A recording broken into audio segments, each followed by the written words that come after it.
બેસો બેસો.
બેનરો આવી ગયા, ક્યાં મૂકવા? બેનરો બોર્ડ બોર્ડ મોટા બેનર અહીંયા લગાવશું, અહીં મૂકી દેશું. હા મૂકી દે.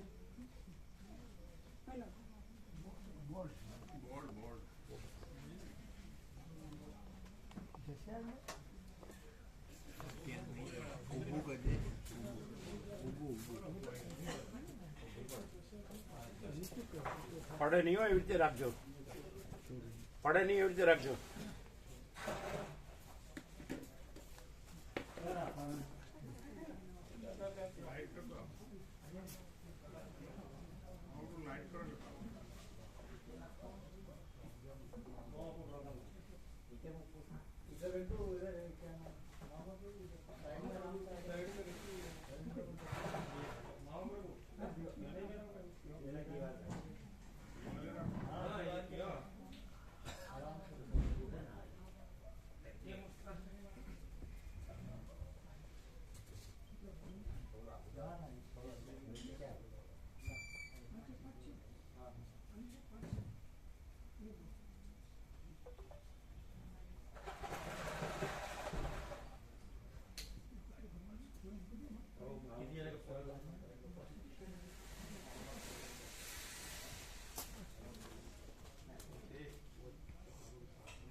ઓમ બરાબર છે.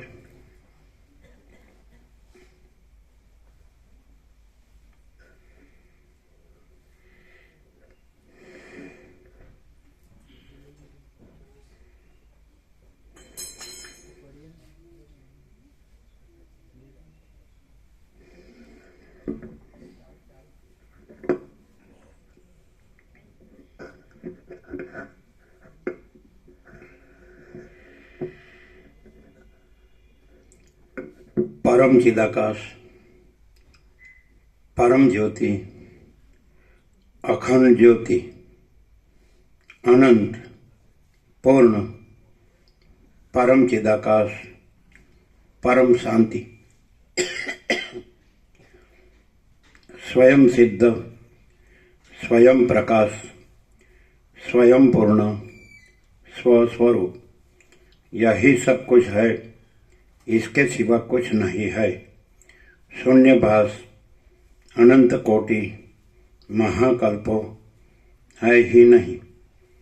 वशिष्ठ राम उपशम प्रकरण राउंड 38मो राउंड।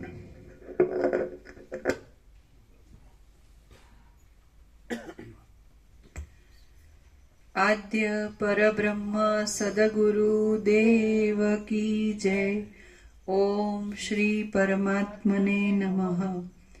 सद्ग्रंथों शिरोमणि श्री योग वासिष्ठ महारामायण उपशम प्रकरण पेज नंबर 750 750 सर्ग 76 संसार समुद्र थी तरवाना उपायोનું વર્ણન। આ 76મા સર્ગમાં સ્ત્રીઓ રૂપી કલ્લોલોવાળા સંસારરૂપી સમુદ્રનું, તેમાંથી તરી પાર ઉતરવાના ઉપાયનું અને તરીને પાર ઉતર્યા પછી યથેષ્ટ વિહાર કરવાનું નિરૂપણ કરવામાં આવશે.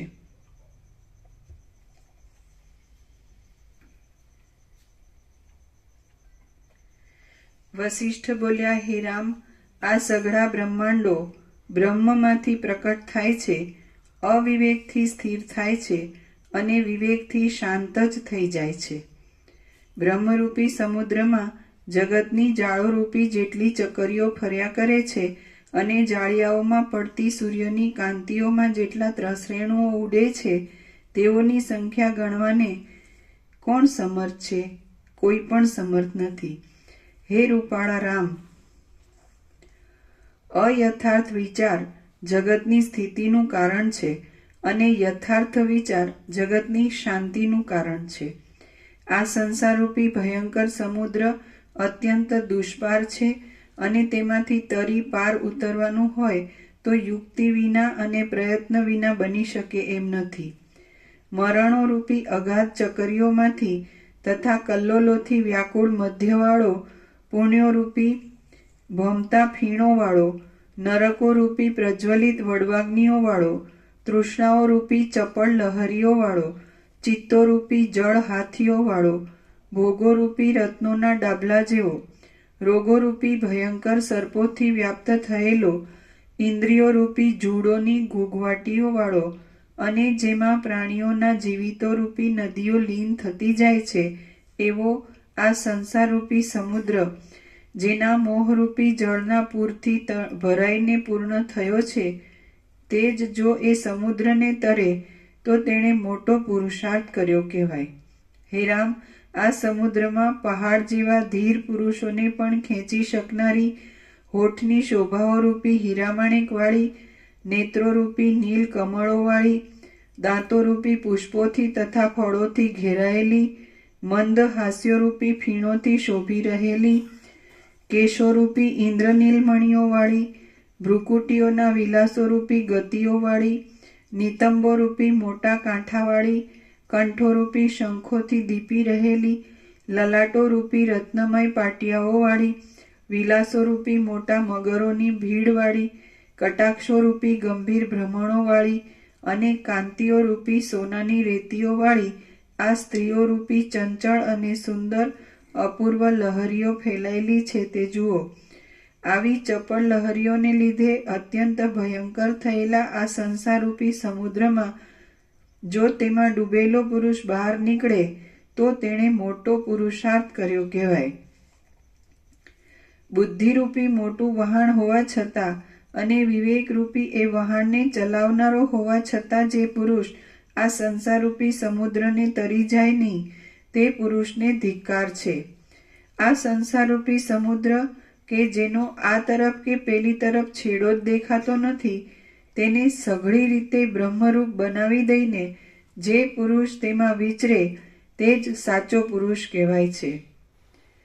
મહાત્માઓની સાથે આ સંસારરૂપી સમુદ્રનો વિચાર કરી તથા બુદ્ધિથી તેનું અવલોકન કરીને તે પછી જો પુરુષ તેમાં ક્રીડા કરે તો તે ક્રીડા શોભે છે. વિચાર કર્યા વિના તથા અવલોકન કર્યા વિના આ સમુદ્રમાં ક્રીડા કરવી શોભતી જ નથી.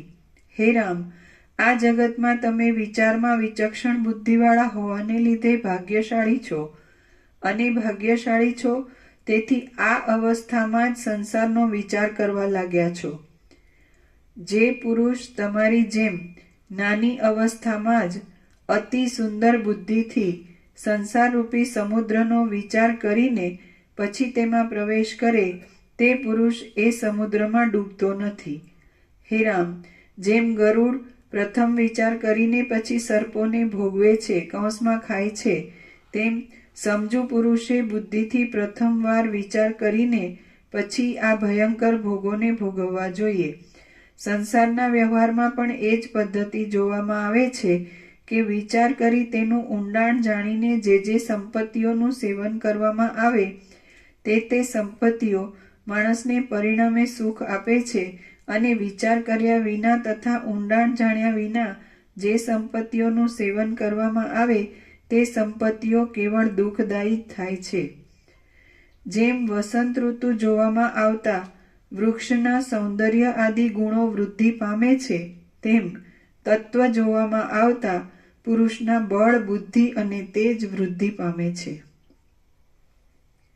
હે રઘુનંદન, તમે જે જાણવાનું છે તે જાણી લીધેલું હોવાને લીધે જેમ પૂર્ણિમાનો ચંદ્ર ઘાટા અમૃતથી ભરપૂર થઈને તાપને મટાડનારી નિર્મળ અને સર્વદા સમતાવાળી શોભાથી અત્યંત શોભે છે, તેમ તમે ઘાટા આનંદથી ભરપૂર થઈને આધ્યાત્મિક આદિ ત્રણેય તાપોને મટાડનારી નિર્મળ અને સર્વદા સમતાવાળી બ્રહ્મવિદ્યારૂપી શોભાથી અત્યંત શોભો છો.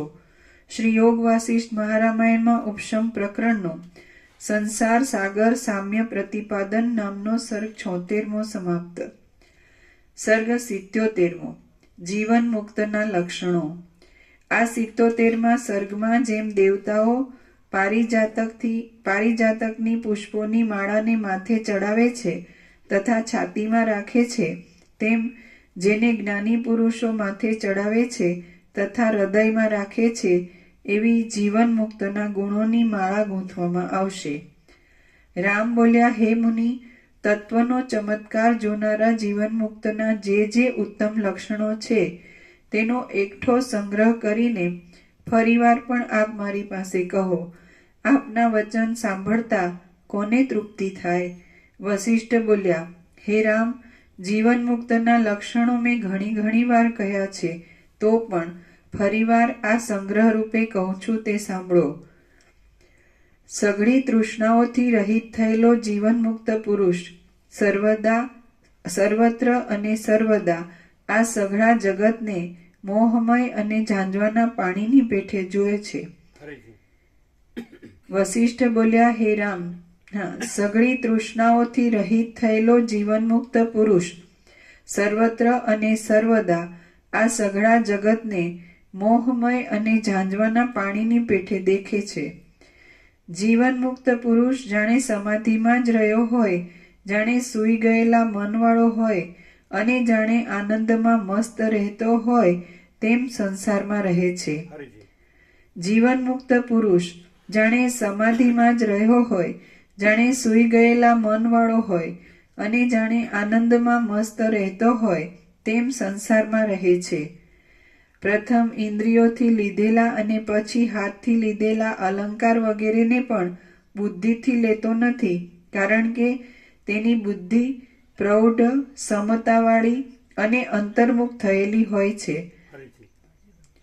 પ્રથમ ઇન્દ્રિયોથી લીધેલા અને પછી હાથથી લીધેલા અલંકાર વગેરેને પણ બુદ્ધિથી લેતો નથી, કારણ કે તેની બુદ્ધિ પ્રૌઢ, સમતાવાળી અને અંતર્મુખ થયેલી હોય છે. શાંત બુદ્ધિવાળો જીવન મુક્ત પુરુષ પોતાના વિચાર અંતર્મુખ થવાને લીધે આ જગતના વ્યવહારને યંત્રથી નાચતા પૂતળાઓના વ્યવહાર જેવો જોઈને હસ્યા કરે છે. શાંત બુદ્ધિવાળો જીવન મુક્ત પુરુષ પોતાના વિચાર અંતર્મુખ થવાને લીધે આ જગતના વ્યવહારને યંત્રથી નાચતા પૂતળાઓના વ્યવહાર જેવો જોઈને હસ્યા કરે છે. એ પુરુષ ભવિષ્યની અપેક્ષા રાખતો નથી, વર્તમાનમાં રુચિ કરતો નથી, થઈ ગયેલાને સંભાળતો નથી અને તેમ હોવા છતાં પણ સઘળો વ્યવહાર કરે છે. એ પુરુષ ભવિષ્યની અપેક્ષા રાખતો નથી, વર્તમાનમાં રુચિ કરતો નથી, થઈ ગયેલાને સંભાળતો નથી અને તેમ હોવા છતાં પણ સઘળો વ્યવહાર કરે છે. જીવન મુક્ત પુરુષ વ્યવહારમાં રુચિ નહીં હોવાને લીધે સૂતેલા જેવો રહે છે, આત્મવિચારમાં જાગતો રહે છે, વ્યવહારમાં વિચક્ષણ બને છે, વિચક્ષણ હોવા છતાં પણ વિચક્ષણતાના ફળને ઈચ્છતો નથી અને સઘળા કાર્યો કરે છે. તે છતાં અંદર કંઈ કરતો નથી. જીવન મુક્ત પુરુષ વ્યવહારમાં રુચિ નહીં હોવાને લીધે સૂતેલા જેવો રહે છે, આત્મવિચારમાં જાગતો રહે છે, વ્યવહારમાં વિચક્ષણ બને છે, વિચક્ષણ હોવા છતાં પણ વિચક્ષણતાના ફળને ઈચ્છતો નથી અને સઘળા કાર્યો કરે છે, તે છતાં અંદર કાંઈ કરતો નથી. સર્વદા મનથી સર્વનો ત્યાગ કરનારો અને સઘળી તૃષ્ણાઓ વિનાનો જીવનમુક્ત પુરુષ બહારથી કાર્યો કરતો હોય તો પણ સમદ્રષ્ટિથી જ રહે છે. સર્વદા મનથી સર્વનો ત્યાગ કરનારો અને સઘળી તૃષ્ણાઓ વિનાનો જીવનમુક્ત પુરુષ બહારથી કાર્યો કરતો હોય તો પણ સમદ્રષ્ટિથી જ રહે છે. જીવનમુક્ત પુરુષ બહારથી સઘળા ચાલતા ઉદ્યોગો કરે છે, આવી પડેલી ક્રિયાઓ કરવામાં તૈયાર રહે છે, પોતાના શરીરને તથા વર્ણાશ્રમને લગતી ક્રિયાઓને અનુસરે છે, બાપ દાદાની પરંપરાથી પ્રાપ્ત થયેલી જીવિકાઓને અનુસરે છે અને બંધુઓને દાન માન આદિથી રાજી રાખવાના કાર્યને પણ કરે છે. તે જીવનમુક્ત પુરુષ મનમાં કરતા ભોગતાપણાની આસક્તિ નહીં રાખતા સઘળા કાર્યોને કરે છે તથા સઘળા ભોગ સંબંધી સુખોને ભોગવે છે અને એમ કરતો હોવાને લીધે તે અજ્ઞાનીઓની જેમ વિષય સુખોની આશાઓ વાળા જેવો જણાય છે. એ પુરુષ સઘળા ચાલતા કાર્યો કરતો હોવા છતાં પણ અંદરથી ઉદાસીન જેવો થઈને રહે છે, કાંઈ ઈચ્છતો નથી, કોઈનો દ્વેષ કરતો નથી, કોઈનો શોક કરતો નથી અને કોઈ વિષયથી પ્રસન્ન થતો નથી.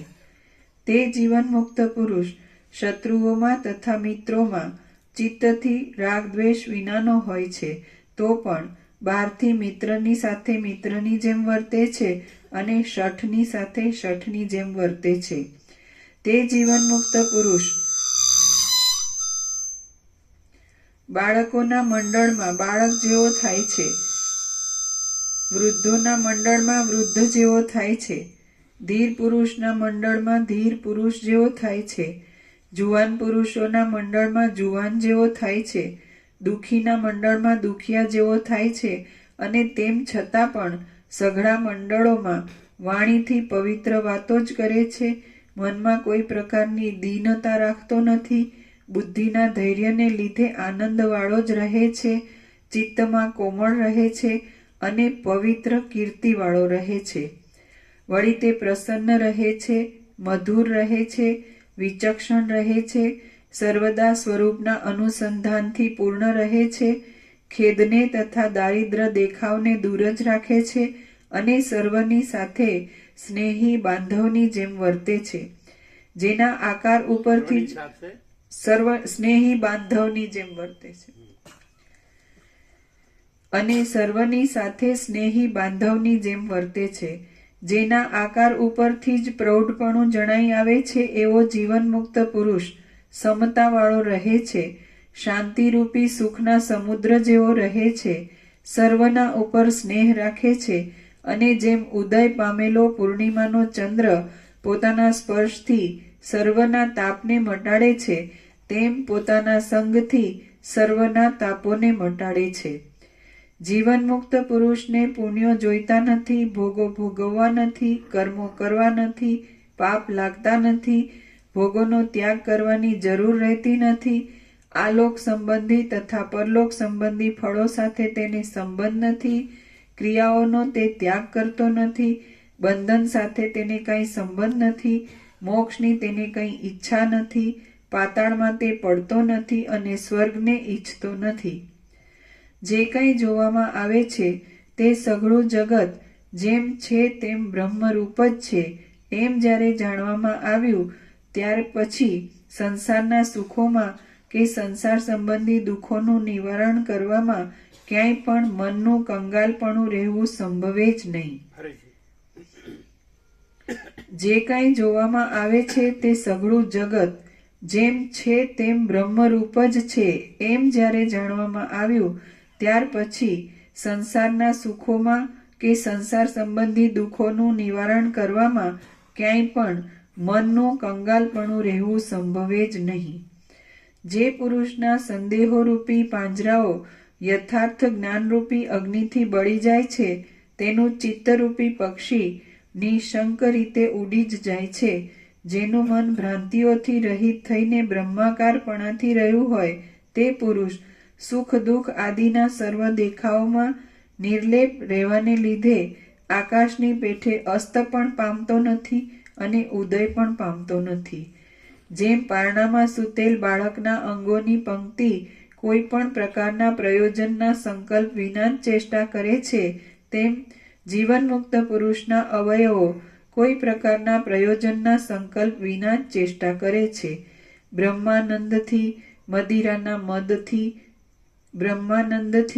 મદિરાના મદથી મત્ત થયેલાની પેઠે ઘૂમતો અને જેને પુનર્જન્મનો ફેરો બાકી રહેલો હોતો નથી એવો જીવનમુક્ત પુરુષ કોઈ ક્રિયાઓના ફળોને લેવા યોગ્ય નહીં સમજતો હોવાને લીધે મેં શું કર્યું ને શું નથી કર્યું એવી રીતનું સ્મરણ રાખવાની પણ જરૂર જોતો નથી.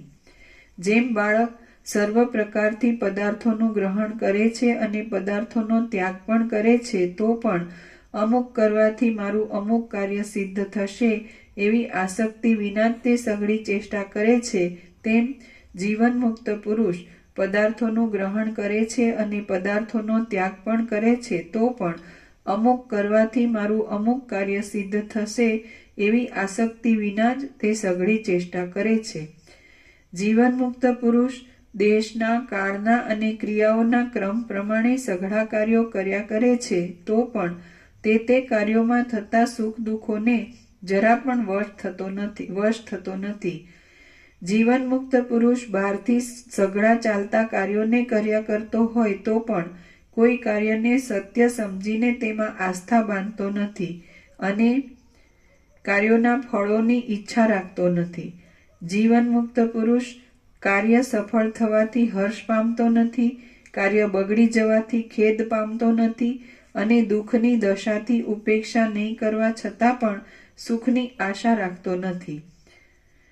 સૂર્ય શીતળ થઈ જાય, ચંદ્રનું મંડળ અત્યંત તપી જાય અને ઊંચે પ્રસરવાના સ્વભાવવાળી અગ્નિની જ્વાળાઓ નીચે પ્રસરવા લાગે તો પણ જીવનમુક્ત પુરુષને આશ્ચર્ય થતું નથી.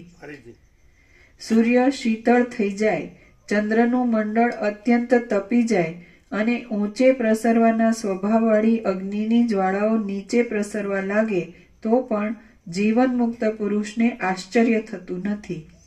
ગમે તેવા આશ્ચર્યો જોવામાં આવે તો પણ આ સઘળી ચૈતન્ય શક્તિઓ જ સ્ફુરે છે એમ પાકી સમજણ હોવાને લીધે જીવનમુક્ત પુરુષને કોઈ પણ આશ્ચર્યમાં કૌતુક ઉત્પન્ન થતું નથી. જીવનમુક્ત પુરુષ દયાથી થતી દીનતાનું ગ્રહણ કરતો નથી, ક્રૂરતાને અનુસરતો નથી, કુલ પરંપરા આદિને લઈને ભિક્ષા માંગવાનું આવી બને છતાં લજાતો નથી અને નીચ કાર્યો કરવામાં નિર્લજ્જ પણ થતો નથી. જીવનમુક્ત પુરુષ કદી પણ કંગાલ થઈ જતો નથી, કદી પણ ઉદ્ધત થઈ જતો નથી, કદી પણ ગાફેલ થતો નથી, કદી પણ ખેદ પામતો નથી, કદી પણ હર્ષ પામતો નથી અને કદી પણ ભય પામતો નથી.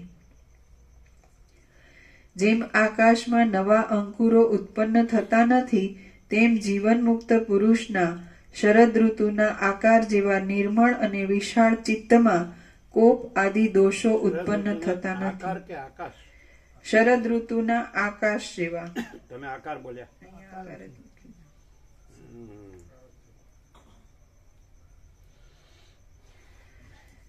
એમ છાપેલું આકાર છે.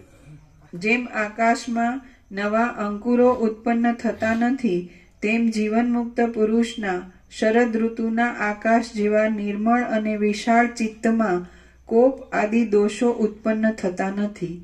જેમાં પ્રાણીઓ નિરંતર મર્યા કરે છે અને નિરંતર જન્મ્યા કરે છે, એવી આ જગતની સ્થિતિમાં સુખીપણું કે દુઃખીપણું શું હોય, ક્યાં હોય અને કેમ હોય, સુખીપણું માનવું કે દુઃખીપણું માનવું એ કાંઈ સંભવતું જ નથી. આ સઘળા પ્રાણીઓનું ભ્રમણ કે જે જળમાં તરંગોથી થતા ફીણના ભ્રમણ જેવું છે, તેમાં સ્થિરતા ક્યાં હોય અને કેમ હોય? સ્થિરતા જ નથી ત્યારે સુખ દુઃખનો પ્રસંગ પણ શો હોય? જગત ઝાંઝવાના પાણીની જેમ પ્રાતિભાસિક હોવાને લીધે, નીચે ટાંચ છે પ્રાતિભાસિકની નીચે, જેનો કોઈ ઉપયોગ થઈ શકે નહીં એવો દેખાડવા પૂરતો જે પદાર્થ હોય તે પ્રાતિભાસિક કહેવાય છે. જગત ઝાંઝવાના પાણીની જેમ પ્રાતિભાસિક હોવાને લીધે તેનું જે દેખાવું તે જ એની સૃષ્ટિ છે અને એ માયિક સૃષ્ટિને હું જ મારા સ્વરૂપમાં જ સર્જું છું એમ જોવાના સ્વભાવવાળા જીવનમુક્ત પુરુષો પ્રાણીઓના નિરંતર થયા કરતા અને જેના થવાનો અંત જ આવતો નથી એવા સુખ દુઃખાદિથી પ્રસન્ન પણ થતા નથી અને ખેદ પણ પામતા નથી. જેમ રાત્રિમાં દરેક ઘડીએ જુદા જુદા સ્વપ્નોના દેખાવો ઉત્પન્ન થયા કરે છે અને નષ્ટ થયા કરે છે, તેમ આત્મામાં પ્રત્યેક ક્ષણે આ જગતોમાં દેખાવો ઉત્પન્ન થયા કરે છે અને નષ્ટ થયા કરે છે. નિરંતર ઉત્પન્ન થતા અને નિરંતર નષ્ટ થતા આ તુચ્છ સંસારમાં દુઃખનો કે આનંદનો પ્રસંગ જ શો સંભવે છે? કાંઈ સંભવતો નથી. જો શુભ કર્મો હોય અને શુભ કર્મોના ફળોરૂપ ધન પ્રાપ્તિ આદિ સુખો હોય તો તેઓથી વિરુદ્ધ દુષ્ટ કર્મો અને દુષ્ટ કર્મોના ફળોરૂપ ધન નાશ આદિ દુઃખ પણ સંસારમાં હોવા સંભવે. પણ જીવન મુક્ત પુરુષોની દ્રષ્ટિમાં તો શુભ કર્મો પણ નથી અને શુભ કર્મોના ફળોરૂપ ધન પ્રાપ્તિ આદિ સુખો પણ નથી, તો તેઓથી વિરુદ્ધ દુષ્ટ કર્મો અને દુષ્ટ કર્મોના ફળોરૂપ ધન નાશ આદિ દુઃખો પણ કેવા હોય, કેમ પ્રાપ્ત થાય અને ક્યાં પ્રાપ્ત થાય? દુઃખની દશા કે જે સુખના અનુભવને અંતે પોતાના બીજરૂપી શોકાદિને આપે છે, તે દશા જેની દ્રષ્ટિમાં સુખ નામનો પદાર્થ જ ન હોય તેને પ્રાપ્ત થવી કેમ સંભવે? સુખ નામનો પદાર્થ હોય તો દુઃખ નામનો પદાર્થ હોવો સંભવે. સુખ નામનો પદાર્થ નહીં હોવાને લીધે દુઃખ નામનો પદાર્થ પણ હોઈ શકે નહીં. જીવન મુક્તની દ્રષ્ટિમાં શુભ કર્મ અને અશુભ કર્મ મુદ્દલ હોતા જ નથી. એ કર્મો નહીં હોવાને લીધે સુખ કે દુઃખ પણ હોતા નથી.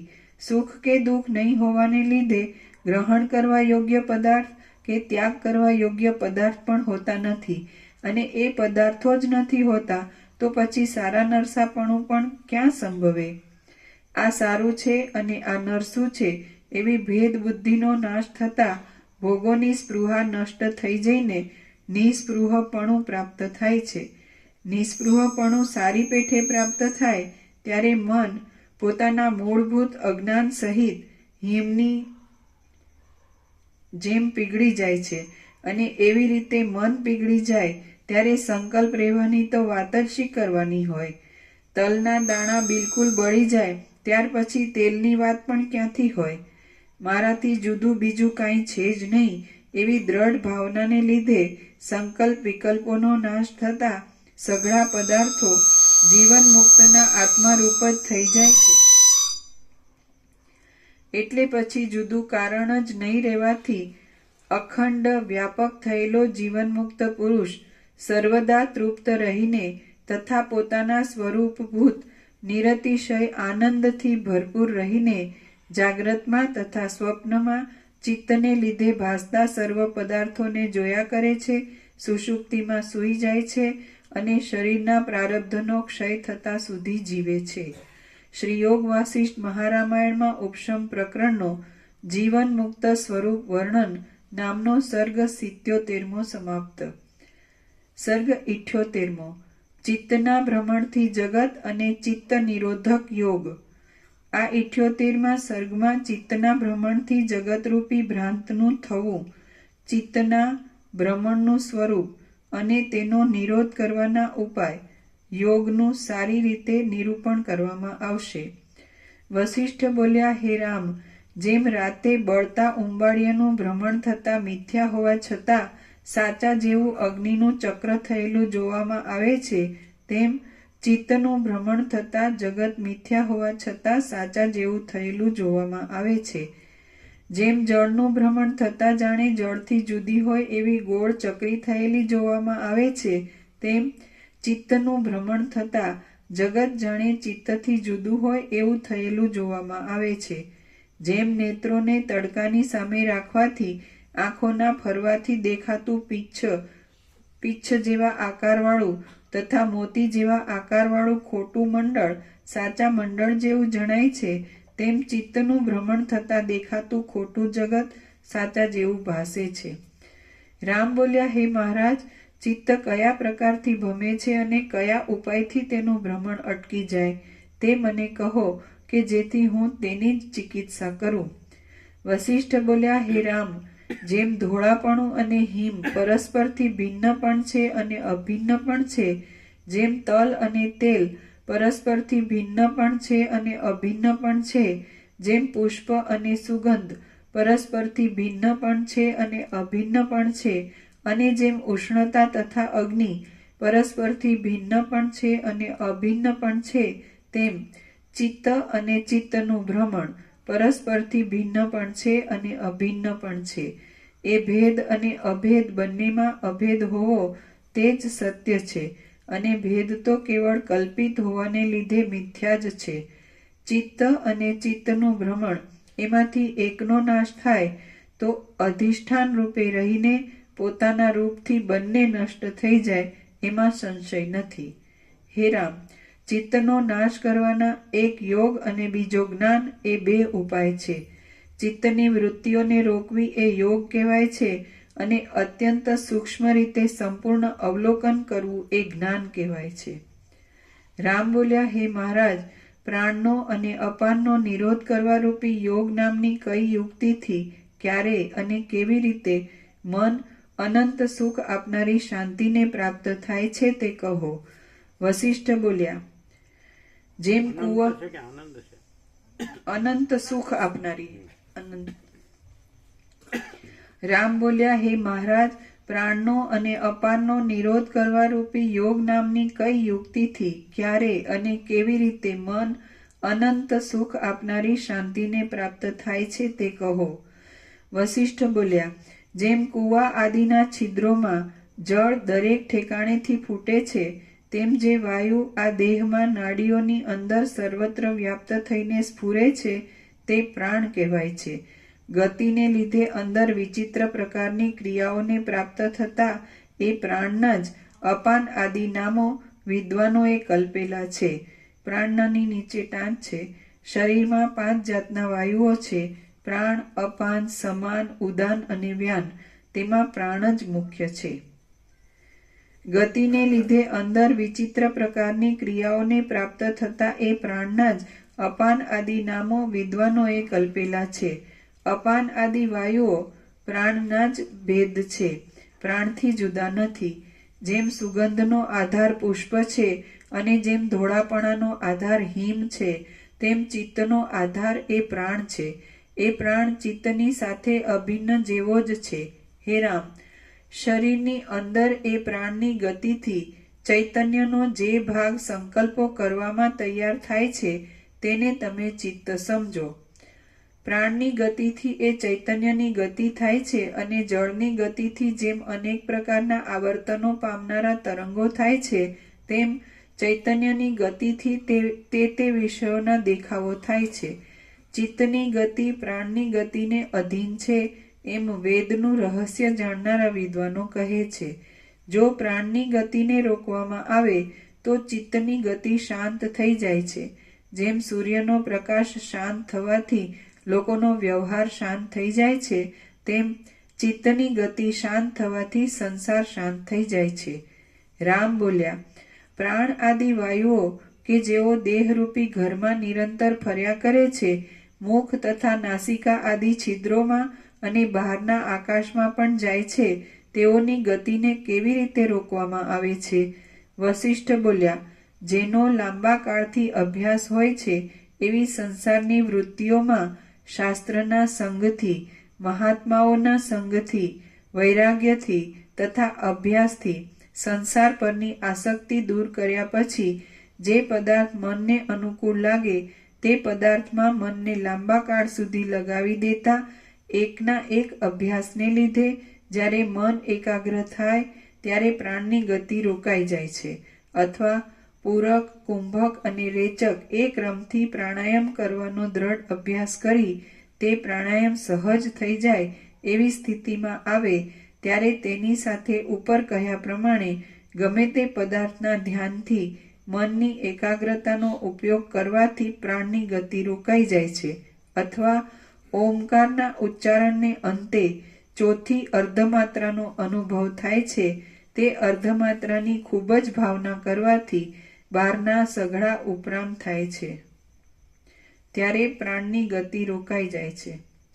અથવા રેચકના અભ્યાસને લીધે પ્રાણવાયુ બહારના આકાશમાં આવીને નાસિકાના છિદ્રોનો સ્પર્શ ન કરે ત્યારે પ્રાણની ગતિ રોકાઈ જાય છે. અથવા પૂરકના અભ્યાસથી પ્રાણવાયુ શરીરની અંદર પુરાઈને પર્વત જેવો ઘાટો થવાથી સ્થિર થઈ જાય ત્યારે તે પ્રાણની ગતિ રોકાઈ જાય છે. અથવા પૂરક કર્યા પછી દ્રઢ કરેલા કુંભકમાં જળથી ભરેલા ઘડાની જેમ ઘણીવાર સુધી પ્રાણને થંભાવી રાખવામાં આવે ત્યારે પ્રાણની ગતિ રોકાઈ જાય છે. અથવા તાળવાના મૂળમાં રહેલો કાકડો કે જે મોઢું ફાડતા ગળાના છિદ્રની આગળ આંચળ જેવો લટકતો દેખાય છે તેને બેવડો વાળીને મસ્તકના છિદ્રમાં જતી જીભથી દબાવી રાખતા પ્રાણને બ્રહ્મરંધ્રમાં પેસાડીને થોભાવી રાખવાથી પ્રાણની ગતિ રોકાઈ જાય છે. અથવા નિર્વિકલ્પ સમાધિને લીધે કલ્પનાઓથી રહિત થયેલા સૂક્ષ્મ હૃદયાકાશમાં બહારના તથા અંદરના સઘળા જ્ઞાનો લીન થઈ જાય છે ત્યારે પ્રાણની ગતિ રોકાઈ જાય છે. અથવા દ્રષ્ટિથી માંડીને 12 આંગળ સુધીના નીચેના નિર્મળ આકાશમાં ચક્ષુને તથા મનને રોકી દેવામાં આવે ત્યારે પ્રાણની ગતિ રોકાઈ જાય છે. અથવા પ્રાણ અભ્યાસને લીધે કપાળના છિદ્રમાં પ્રવેશ કરી તાળવાની ઉપર 12 આંગળને છેટે જે બ્રહ્મરંધ્ર નામનું સ્થાન છે તેમાં જઈને ગલિત જેવો થઈ જાય ત્યારે પ્રાણની ગતિ રોકાઈ જાય છે. અથવા લાંબા કાળના નિરોધને લીધે ચક્ષુનો ઉપરામ થતા અને પ્રાણ બ્રહ્મરંધ્રમાં આવતા ભ્રુકુટીની વચ્ચેના સ્થાનની અંદર ચૈતન્ય રૂપ પરમેશ્વર પોતાના આત્મપણે જાણવામાં આવે ત્યારે કૌંસમાં ખેચરી મુદ્રાથી પ્રાણની ગતિ રોકાઈ જાય છે. અથવા ગુરુના કે ઈશ્વરના અનુગ્રહથી કાકતાલીય ન્યાય પ્રમાણે તરત જ દ્રઢ જ્ઞાન ઉત્પન્ન થતા તરત જ ચિત્તના વિકલ્પો શાંત થઈ જાય ત્યારે પ્રાણની ગતિ રોકાઈ જાય છે. અથવા મનને વાસનાઓથી રહિત કરી હૃદયાકાશમાં કૌંસમાં આત્મ સ્વરૂપમાં લાંબા કાળ સુધી પેસાડી રાખતા આત્માનો સાક્ષાત્કાર થાય છે ત્યારે પ્રાણની ગતિ રોકાઈ જાય છે. રામ બોલ્યા, હે મહારાજ, જગતમાં પ્રાણીઓનું હૃદય એ તે શું કહેવાય છે કે જે હૃદયરૂપી મોટા અરીસામાં આ સઘળું જગત પ્રતિબિંબની જેમ સ્ફુરે છે. વશિષ્ઠ બોલ્યા, હે રામ, જગતમાં એક સ્વીકારવા યોગ્ય અને બીજું ત્યાગ કરવા યોગ્ય એમ પ્રાણીઓનું હૃદય 2 પ્રકારનું કહેવાય છે. એનું વિવેચન હું કહું છું તે તમે સાંભળો. 7 વેદથી મપાઈ શકે એવા દેહમાં જે છાતીનો મધ્ય ભાગ છે તે ત્યાગ કરવા યોગ્ય હૃદય છે એમ સમજો, કારણ કે એ હૃદય દેહના એક પ્રદેશમાં જ રહેલું છે. જે અખંડ અનુભવ છે તે સ્વીકારવા યોગ્ય હૃદય છે એમ સમજો. એ હૃદય દેહથી બહાર પણ છે, અંદર પણ છે અને બીજી રીતે જોતા દેહાદી નહીં હોવાને લીધે એ હૃદય બહાર પણ નથી અને અંદર પણ નથી. એ હૃદય મુખ્ય છે અને તેમાં જ આ સઘળું જગત રહેલું છે. એ હૃદયરૂપી મોટા અરીસામાં સઘળા પદાર્થો પ્રતિબિંબોની જેમ સ્ફુરે છે અને તે જ હૃદય સઘળા અનાત્મ પદાર્થોના ભંડારરૂપ છે. સર્વ પ્રાણીઓનો જે અખંડ જ્ઞાનરૂપ આત્મા છે તે જ સાચું હૃદય છે. દેહના અવયવોમાંના એક અવયવરૂપ હૃદય કે જે જળ તથા જૂના પથરા જેવું છે તે સાચું હૃદય નથી. ચિત્તને સઘળી વાસનાઓ વિનાનું કરી એ અખંડ અનુભવરૂપ શુદ્ધ હૃદય આત્મામાં બળાત્કારથી જોડતા આત્માનો સાક્ષાત્કાર થાય ત્યારે પ્રાણની ગતિ રોકાઈ જાય છે. હે રામ, અનેક સંકલ્પોથી કલ્પાયેલા અને અનેક આચાર્યોએ કહેલા સમાધિઓના ક્રમોથી તથા બીજા ક્રમોથી પણ પ્રાણની ગતિ રોકાઈ જાય છે. મુમુક્ષુ પુરુષને અભ્યાસને લીધે આ સમાધિઓની યુક્તિઓ રોગ આદિ કાંઈ અડચણ નહીં કરતા સંસારને તોડવાના કામમાં ઉપાયરૂપ થાય છે. અભ્યાસને લીધે દ્રઢ થયેલો અને વૈરાગ્યરૂપી ચિહ્નોવાળો આ પ્રાણાયામ મોક્ષની ઈચ્છાવાળાઓને મોક્ષની પ્રાપ્તિમાં અને સિદ્ધિઓની ઈચ્છાવાળાઓને સિદ્ધિઓની પ્રાપ્તિમાં ઉપાયરૂપ થવાથી સફળ થાય છે. જેમ પર્વતના પાણીનો ઝરો દૂર જઈને લીન થાય છે તેમ પ્રાણ અભ્યાસને લીધે ભ્રુકુટીઓની મધ્યમાં, નાસિકામાં, તાળવામાં અને બ્રહ્મરંધ્રમાં જઈને શાંત થાય છે. લાંબા કાળ સુધી વારંવાર કરેલા અભ્યાસને લીધે જીભની અણી તાળવામાં કાકડાને દબાવી રાખે છે અને તેથી પ્રાણ સારી પેઠે બ્રહ્મરંધ્રમાં રહે છે. આ સમાધિઓ સારી રીતના અભ્યાસથી જુદી જુદી સિદ્ધિઓરૂપ જુદા જુદા ફળો આપે છે, પણ નિષ્કામ પુરુષને તો તરત પરમ શાંતિરૂપ એક જ ફળ આપે છે કે જે ફળ સઘળી સિદ્ધિઓથી ઉત્તમ છે. આ સમાધિઓ સારી રીતના અભ્યાસથી જુદી જુદી સિદ્ધિઓરૂપ જુદા જુદા ફળો આપે છે, પણ નિષ્કામ પુરુષને તો તરત પરમ શાંતિરૂપ એક જ ફળ આપે છે કે જે ફળ સઘળી સિદ્ધિઓથી ઉત્તમ છે. પુરુષ બીજા કોઈ પ્રકારથી નહીં પણ અભ્યાસથી જ આત્મારામ, શોક વિનાનો અને અંદર ભરપૂર સુખવાળો થાય છે. માટે અભ્યાસ રાખો. અભ્યાસને લીધે પ્રાણોની ગતિ બંધ પડતા મન શાંત થઈ જાય છે અને મુક્તિ જ અવશેષ રહે છે. વાસનાઓથી વીંટાયેલું મન જન્મો મરણો આપે છે અને વાસનાઓથી રહિત થયેલું મન મોક્ષ આપે છે. હે રામ, હવે જેમ તમારી ઈચ્છા હોય તેમ કરો. પ્રાણની ગતિથી મનની ગતિ થાય છે અને મનની ગતિથી સંસારરૂપી ભ્રમ થાય છે. માટે પ્રાણની ગતિ રોકાઈને મનની ગતિ બંધ થઈ જાય તો સંસારરૂપી જ્વર નાશ પામી જાય છે. ભેદની ભાવનાનો નાશ થઈ જાય તો પ્રાણીને એ જ પદ અવશેષ રહે છે કે જેને ન પહોંચી શકીને વાણી તથા સઘળી કલ્પનાઓ પાછી વળે છે. હે રામ, સઘળું જગત એ પદમાં જ રહ્યું છે, એથી જ ઉત્પન્ન થાય છે, એ રૂપ જ છે અને એથી જ વીંટાયેલું છે. બીજા પ્રકારથી જોતા એ પદમાં જગત મુદ્દલ છે જ નહીં, એથી ઉત્પન્ન પણ થયું નથી, એ રૂપ પણ નથી અને એના જેવું પણ નથી. જગતના સર્વ પદાર્થો વિનાશી છે, ભેદવાળા છે અને સગુણ છે. એટલા માટે એ પદાર્થોમાંનો કોઈ પણ પદાર્થ એ પદના દ્રષ્ટાંત રૂપ થઈ શકે એમ નથી. રૂપ આદિ બહારના પદાર્થોને પ્રકાશ આપનારી, સૂર્ય આદિ સઘળા તેજોને પણ પ્રકાશ આપનારી અને કામ આદિ અંદરની વૃત્તિઓને પ્રકાશ આપનારી ચૈતન્યરૂપી ચાંદની અંદર સર્વદા ઉદય પામીને રહેલી છે. સર્વના સીમાડા રૂપી પરમપદ કે જે રૂપ કલ્પવૃક્ષમાંથી ઘણા ઘણા રસોવાળી સંસારરૂપી ફળોની ઘણી ઘણી પંક્તિઓ ઉત્પન્ન થયા કરે છે અને પડ્યા કરે છે, તે પદનું જ અવલંબન કરીને જે મહાત્મા પુરુષ સ્થિરપણાથી રહે તે જીવન મુક્ત કહેવાય છે. જીવન મુક્ત થયેલા પુરુષને સઘળી કામ ભોગોની ઉત્કંઠાઓ ટળી ગયેલી છે. અનુકૂળ પદાર્થોમાં હિતની કલ્પનાઓ તથા પ્રતિકૂળ પદાર્થોમાં નુકસાનની કલ્પનાઓ શાંત થઈ ગયેલી હોય છે અને કોઈ પણ વ્યવહારોમાં હર્ષ કે શોક ઉત્પન્ન જ થતા નથી. શ્રી યોગ વાસિષ્ઠ મહારામાયણમાં ઉપશમ પ્રકરણનો યોગ વર્ણન નામનો સર્ગ 78મો સમાપ્ત. સર્ગ 79મો. યથાર્થ જ્ઞાન નામનો ચિત્તનાશનો બીજો ક્રમ. આ 79માં સર્ગમાં યથાર્થ જ્ઞાન એ નામનો ચિત્તના નાશનો બીજો ક્રમ કહેવાશે. રામ બોલ્યા, હે મહારાજ, આપે ચિત્તનો નાશ કરવાના 2 ઉપાયોમાં યોગ નામનો એક ઉપાય કહ્યો. હવે મારા ઉપર અનુગ્રહ કરીને યથાર્થ જ્ઞાન નામનો બીજો ઉપાય કહો.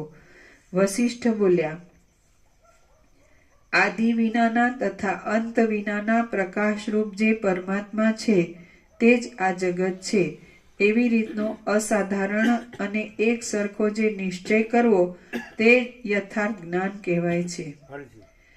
વસિષ્ઠ બોલ્યા, આદિ વિનાના તથા અંત વિનાના પ્રકાશરૂપ જે પરમાત્મા છે તે જ આ જગત છે, એવી રીતનો અસાધારણ અને એક સરખો જે નિશ્ચય કરવો તે યથાર્થ જ્ઞાન કહેવાય છે.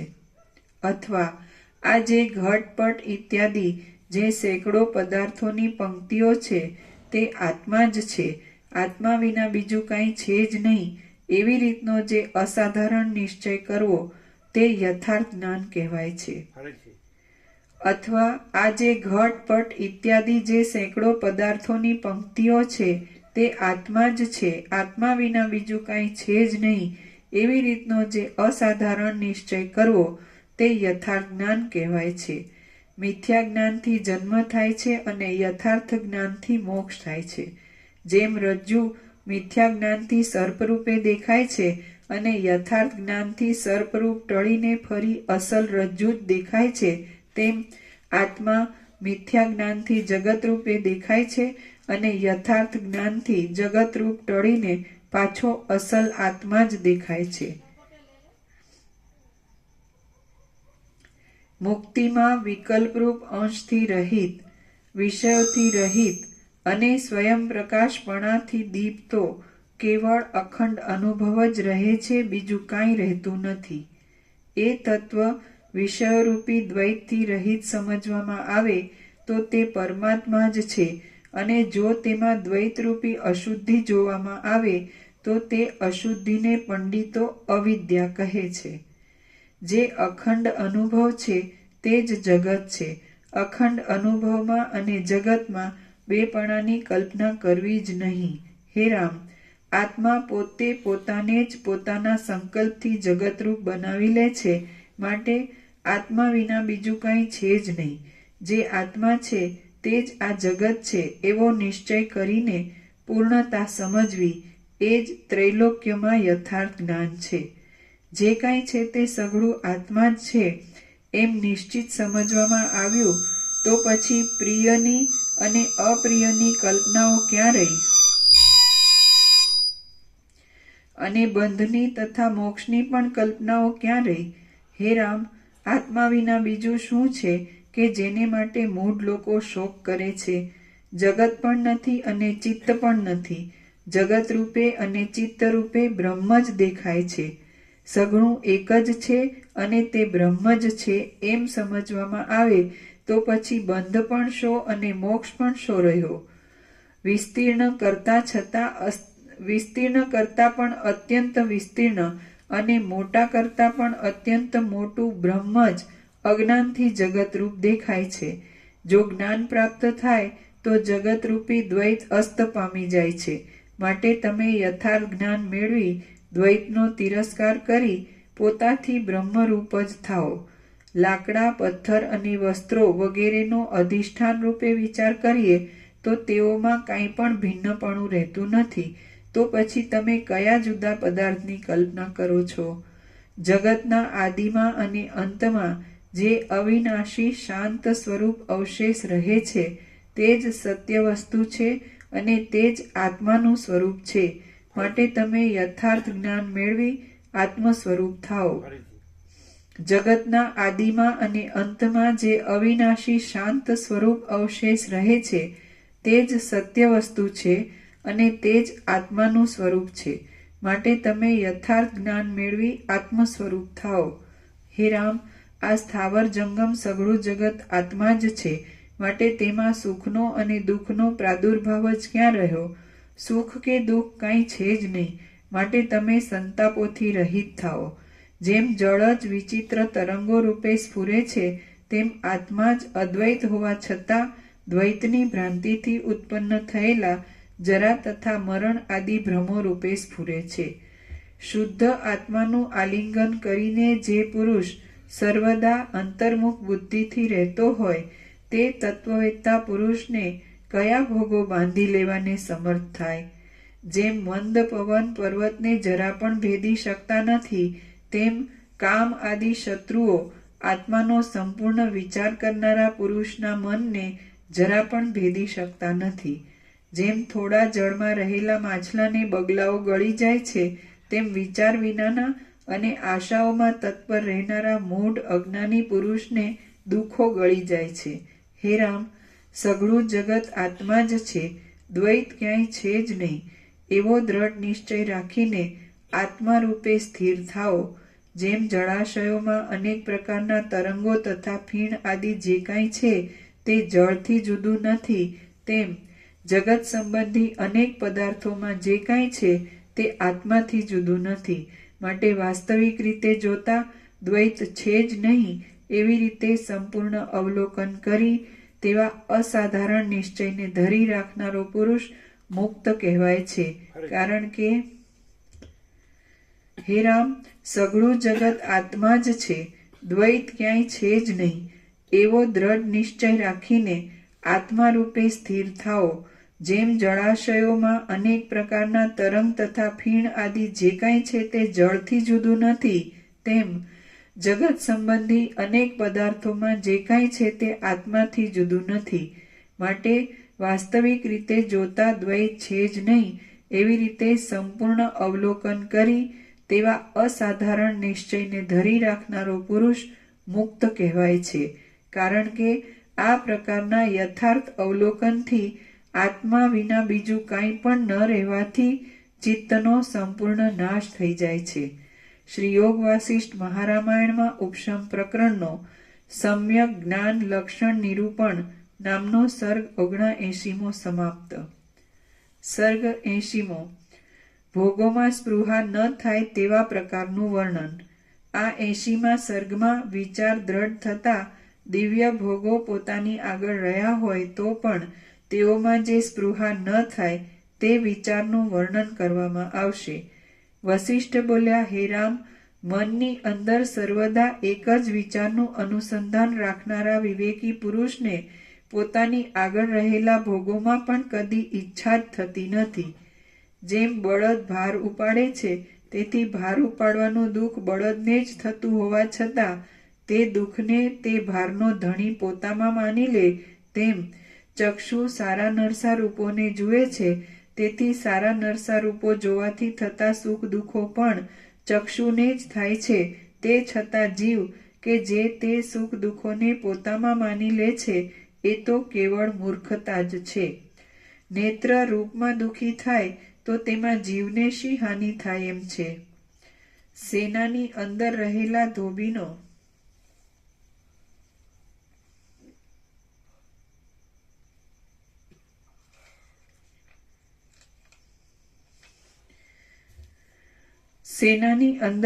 ધોબીનો ગધેડો કાદવમાં ખૂંચી જાય તો તેમાં સેનાપતિનું શું જાય?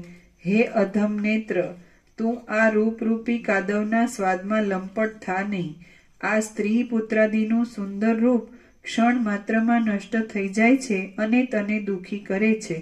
શુદ્ધ ચૈતન્ય કે જે સઘળા અનાત્મ પદાર્થોનો પ્રકાશ કરવા છતાં અને સઘળા અનાત્મ પદાર્થોમાં વ્યાપક હોવા છતાં પણ અસંગ રહે છે, તેના ચરિત્રો કૌંસમાં સ્વરૂપનો જ સૂક્ષ્મ જોનારાએ અભ્યાસ કરવો જોઈએ. હે નેત્ર, આત્મા સ્વતંત્ર રીતે સર્વ પદાર્થોનો પ્રકાશ કરવામાં સમર્થ હોવા છતાં પણ કોઈ પદાર્થને માટે સંતાપ પામતો નથી અને તું તો દીવા આદિનું અજવાળું હોય તો જ કેવળ રૂપનો જ પ્રકાશ કરી શકે છે. તે છતાં તું એકલા રૂપને માટે આટલો બધો પરિતાપ શા માટે ધરે છે?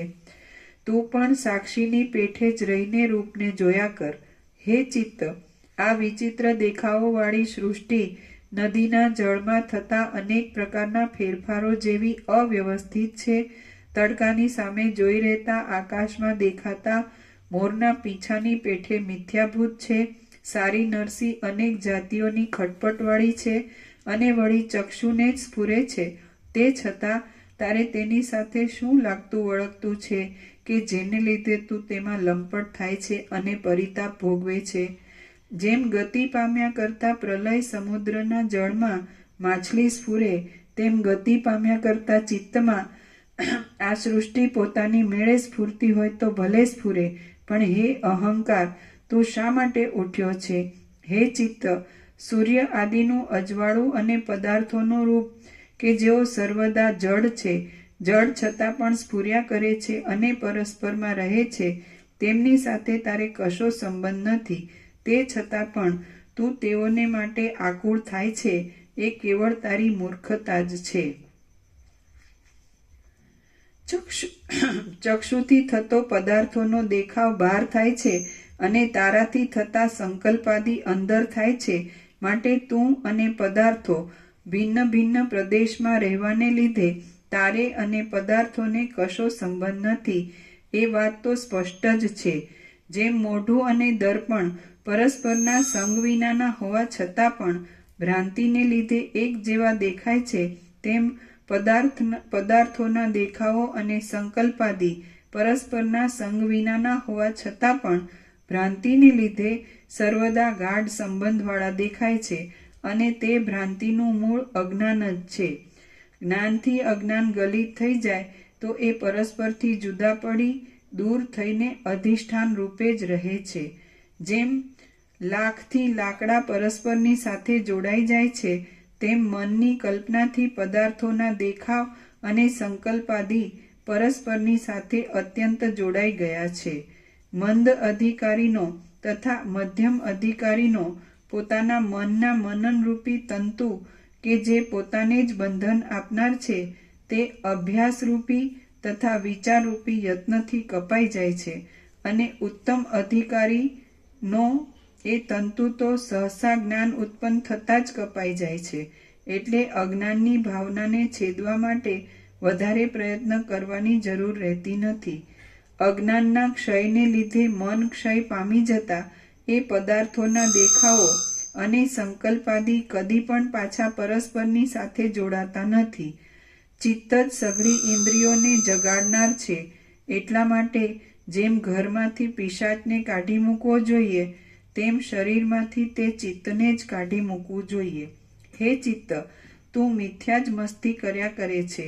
તારા બાધનો ઉપાય મારા જાણવામાં આવ્યો છે. તું આદિમાં અને અંતમાં અત્યંત તુચ્છ અસત છે, માટે વર્તમાન કાળમાં પણ અત્યંત તુચ્છ જ છે.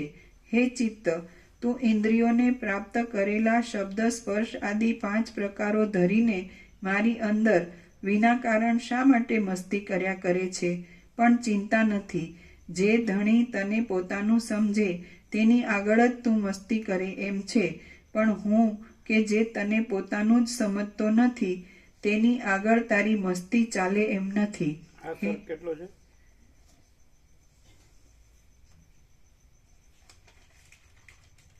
આખા 2 પાના છે.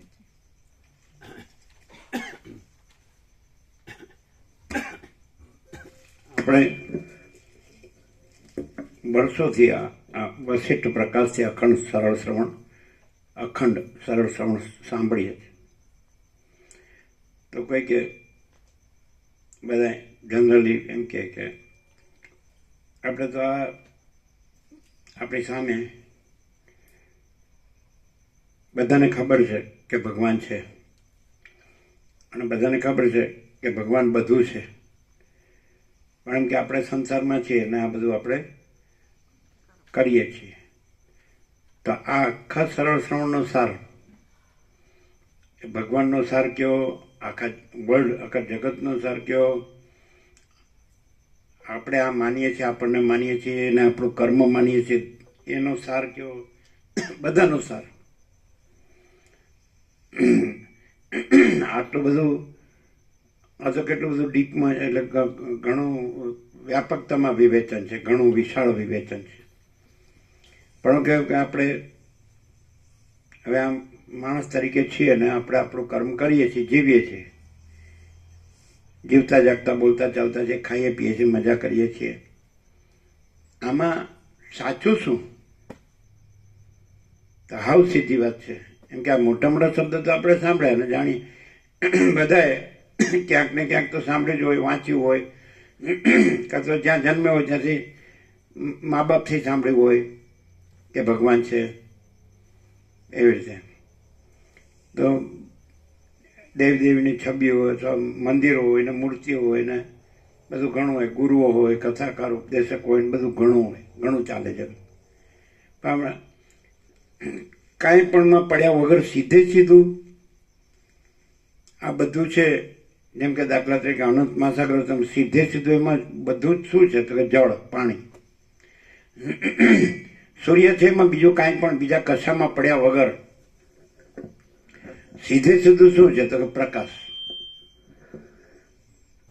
આકાશ છે એ સીધે સીધું આપણે બીજું કાંઈ પણ કશામાં પડ્યા વગર સીધે સીધું તો કે અનંત અને સર્વવ્યાપક એમ અનંત અને સર્વવ્યાપક, સ્વચ્છ અને બધે રહેલું છે, પૂર્ણ ભરપૂર. એમ સીધે સીધું આ બધું છે એ શું છે? એકદમ કે જેમાં પછી બીજું જોવાનું ન રહે, કરવાનું મેળવવાનું ના રહે. આ બધું દેખાતા છતાં આ બધું જીવતા જાગતા બોલતા ચાલતા. તો આ આખું અનંત છે કે નહીં? તો એને જાણનાર જ્ઞાન છે કે નહીં? એ સર્વત્ર છે કે નહીં? સર્વવ્યાપક છે કે નહીં? અને સદા છે કે નહીં? Everywhere and always. સર્વત્ર છે ને સદા છે. સમજાય છે કે નહીં? એટલે સર્વત્ર એટલે કોઈ જગ્યા નથી જ્યાં આ આખું અનંત સંપૂર્ણ અસ્તિત્વ છે.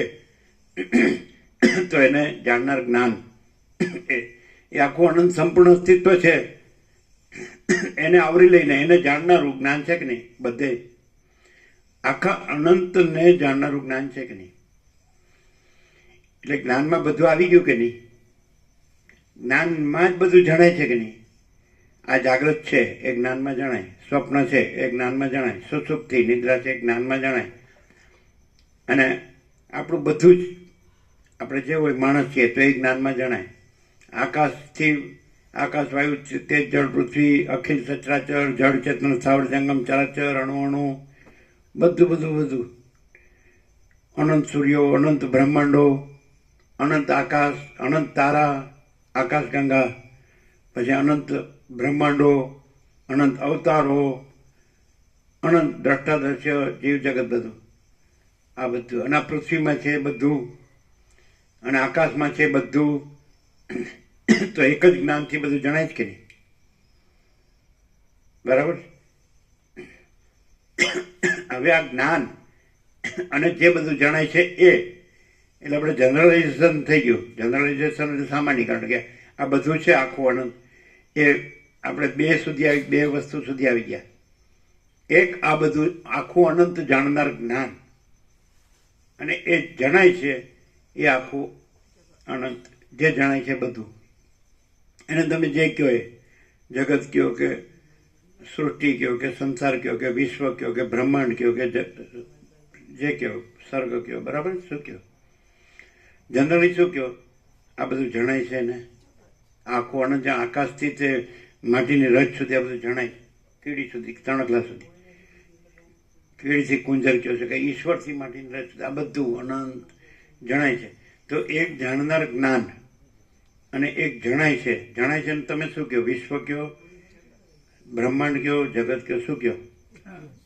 હા, નહીં, વિશ્વ બ્રહ્માંડ. તમે શું બોલ્યા? એટલે આ ફિલોસોફીમાં જાય, પ્રેક્ટિકલ નથી. એ બોલવાનું જ છે ખાલી, એમાં આપણને શાંતિ લાભ ન થાય. અને તમે શું કહો? વર્લ્ડ કહો ને એટલે જગત કહો, બ્રહ્માંડ કહો, વિશ્વ કહો, સૃષ્ટિ કહો, એવું કહો ને. તો જનરલી શું કહો? જગત. અને જાણનાર જ્ઞાન એટલે આપણું આખું અનંત છે. તો એનું જનરલાઇઝેશન, સામાન્યકરણ બે વસ્તુમાં થયું કે નહીં? એક જ્ઞાન અને એક જગત. બરાબર છે કે નહીં? હવે જ્ઞાન છે, બરાબર છે કે નહીં? એ જ્યારે જ્ઞાન પોતાને જુએ, સમજાય છે કે નહીં? પોતામાં આપણે દાખલો આપીશું ક્યારે, કેવી રીતે, એવી અવસ્થા ક્યારે થાય? સમજાય કે નહીં? તો જ્ઞાન જ્યારે પોતામાં જ રહે ત્યારે જગત દેખાય. સમજાય છે ને? અને જ્ઞાન જ્યારે પોતામાંથી બહાર જાય ત્યારે જગત દેખાય. હવે જો બરાબર, આપણે હવે આપણામાં આ આખો અનંત છે, એમાં આપણે છે ત્યાં આગળ એ બે ભાગનું સામાન્યકરણ કરીએ. બરાબર છે કે નહીં? સર્વવ્યાપકતામાં જ છે, પણ આપણે જ્યાં છીએ ત્યાં આપણને સમાધાન જોઈએ, શાંતિ જોઈએ છે. તો આપણામાં એ બે વસ્તુ લઈએ, જ્ઞાન અને જગત. બરાબર છે કે નહીં? તો એ બેમાંથી આપણે કોણ છીએ? જો સિમ્પલ વાત છે. આ છે ને આ બધા શબ્દોમાં જતા રહે છે. આપણે પ્રેક્ટિકલમાં રહેવાનું. આપણામાં બે વસ્તુ છે કે નહીં, જ્ઞાન અને જગત. તો આપણે શું છીએ એમ? જ્ઞાન છીએ કે જગત છીએ? હે? એ કેવી રીતે ખબર પડે? આપણે જાણનાર છીએ. આપણામાં આ જ્ઞાન અને જગતમાં આપણે જાણનાર છીએ, જગત જાણનાર નથી. એવી રીતે અનંતમાં. અને બીજું કે સામાન્યકરણ આપણે સમષ્ટિમાં કરીએ કે વ્યક્તિમાં કરીએ, પણ એ તો કોમન છે ને, એ તો સેમ છે ને, સેમ સરખું જ છે. હવે આપણે અનંતમાં લઈ લઈએ તો આ જે જ્ઞાન છે તો એ અનંત જ્ઞાન પણ એ જ છે ને. આપણે મહાસાગરનું જળ કહીએ કે તરંગનું જળ કહીએ, વન એન્ડ ધી સેમ. તો આપણે હવે અનંત જ્ઞાન લઈએ તો આપણે એ અનંત જ્ઞાન છીએ કે નહીં? અને બીજી વસ્તુ સામું અનંત જગત લઈએ. હવે આપણે આ દેહમાંથી ક્યાં આવ્યા? અનંતમાં આવ્યા. કારણ કે જ્ઞાન તો એક જ છે. તરંગમાંથી આપણે મહાસાગરમાં આવ્યા. એટલે તરંગમાં બે વસ્તુ છે, જળ અને તરંગ. બરાબર છે? તો હવે એ જળ છે, અનંત મહાસાગર છે. તો આપણું જે ચૈતન્ય છે એ અનંત સ્વચ્છ મહાચિદાકાશ અનંત શાંતિ છે. આ જ્ઞાનનો આપણે આખો એને ટોટાલિટીમાં કરી દીધું, સંપૂર્ણ અનંત સંપૂર્ણતામાં. યસ, સારા ટોટાલિટીમાં અનંત સંપૂર્ણતામાં. આ જે જ્ઞાન છે એ અનંત સ્વચ્છ મહાચિદાકાશ અનંત શાંતિ છે. બરાબર. હવે બીજો ભાગ, અહીંયા જેમ આપણે જગત નથી અને આપણે ચૈતન્ય છીએ, તો અનંતમાં પણ આપણે આ ચૈતન્ય છે એ અનંત ચૈતન્ય એક જ છે. તરંગનું જળ અને અનંત મહાસાગરનું જળ. તો આપણે જ અનંત ચૈતન્ય છીએ, એક જ છે ને. તરંગ અને મહાસાગરનો ભેદ નથી જળમાં. એમ ચૈતન્યમાં દેહનો અને અનંતનો ભેદ નથી, સમષ્ટિનો. એટલે ચૈતન્ય અનંત એક જ છે, પૂર્ણ છે. બરાબર છે? એટલે જાણનાર આપણે જાણનાર એટલે આપણે ચૈતન્ય છે, એટલે આપણે અનંત સ્વચ્છ મહાચિદાકાશ અનંત શાંતિ છીએ. બીજું કે જે જાણનાર છે એ જગત નથી. બરાબર. હવે આખું અનંત સંપૂર્ણ અસ્તિત્વ છે એ એક જ વસ્તુ છે કે બે વસ્તુ છે? હવે અહીંયા થોડું કોમન સેન્સ જોઈએ. આખું અનંત સંપૂર્ણ અસ્તિત્વ છે. આપણે આખો આકાશ જોઈએ તેમાં બે પણું અનેકપણું છે કે એકપણું જ છે, કેવળપણું જ છે? એમ આખો મહાસાગર જોઈએ તો બે પણું અનેકપણું છે, જળ કે એકપણું તો કેવળપણું. આખો સૂર્ય છે, પ્રકાશ છે, તો એનું બે પણું અનેકપણું છે કે એકપણું કેવળપણું? એકપણું એટલે કેવળપણું, કેવળ પ્રકાશ, કેવળ આકાશ, કેવળ જળ, તો કેવળ ચૈતન્ય. તો પછી બે પણું છે. તો એનો અર્થ એમ કે આપણે પોતે અનંત સ્વચ્છ મહાચિદાકાશ અનંત શાંતિ છીએ. અને આપણામાં બે વસ્તુ નથી, ચૈતન્ય અને જગત. અનંત સંપૂર્ણ અસ્તિત્વ જો તમે કહો એક જ વસ્તુ છે, એક જ તત્વ છે, તો પછી ચૈતન્ય અને જગત બે નો કહેવાય. જ્ઞાન ને જગત, જાણનાર અને જે જણાય છે તેમ એમ બે નથી. અને અદ્વૈત કહે છે. તો આપણે પોતે જ એ અદ્વૈત છીએ. અનંત સ્વચ્છ મહાચિદાકાશ અનંત શાંતિ છે. ક્લિયર થાય છે? હવે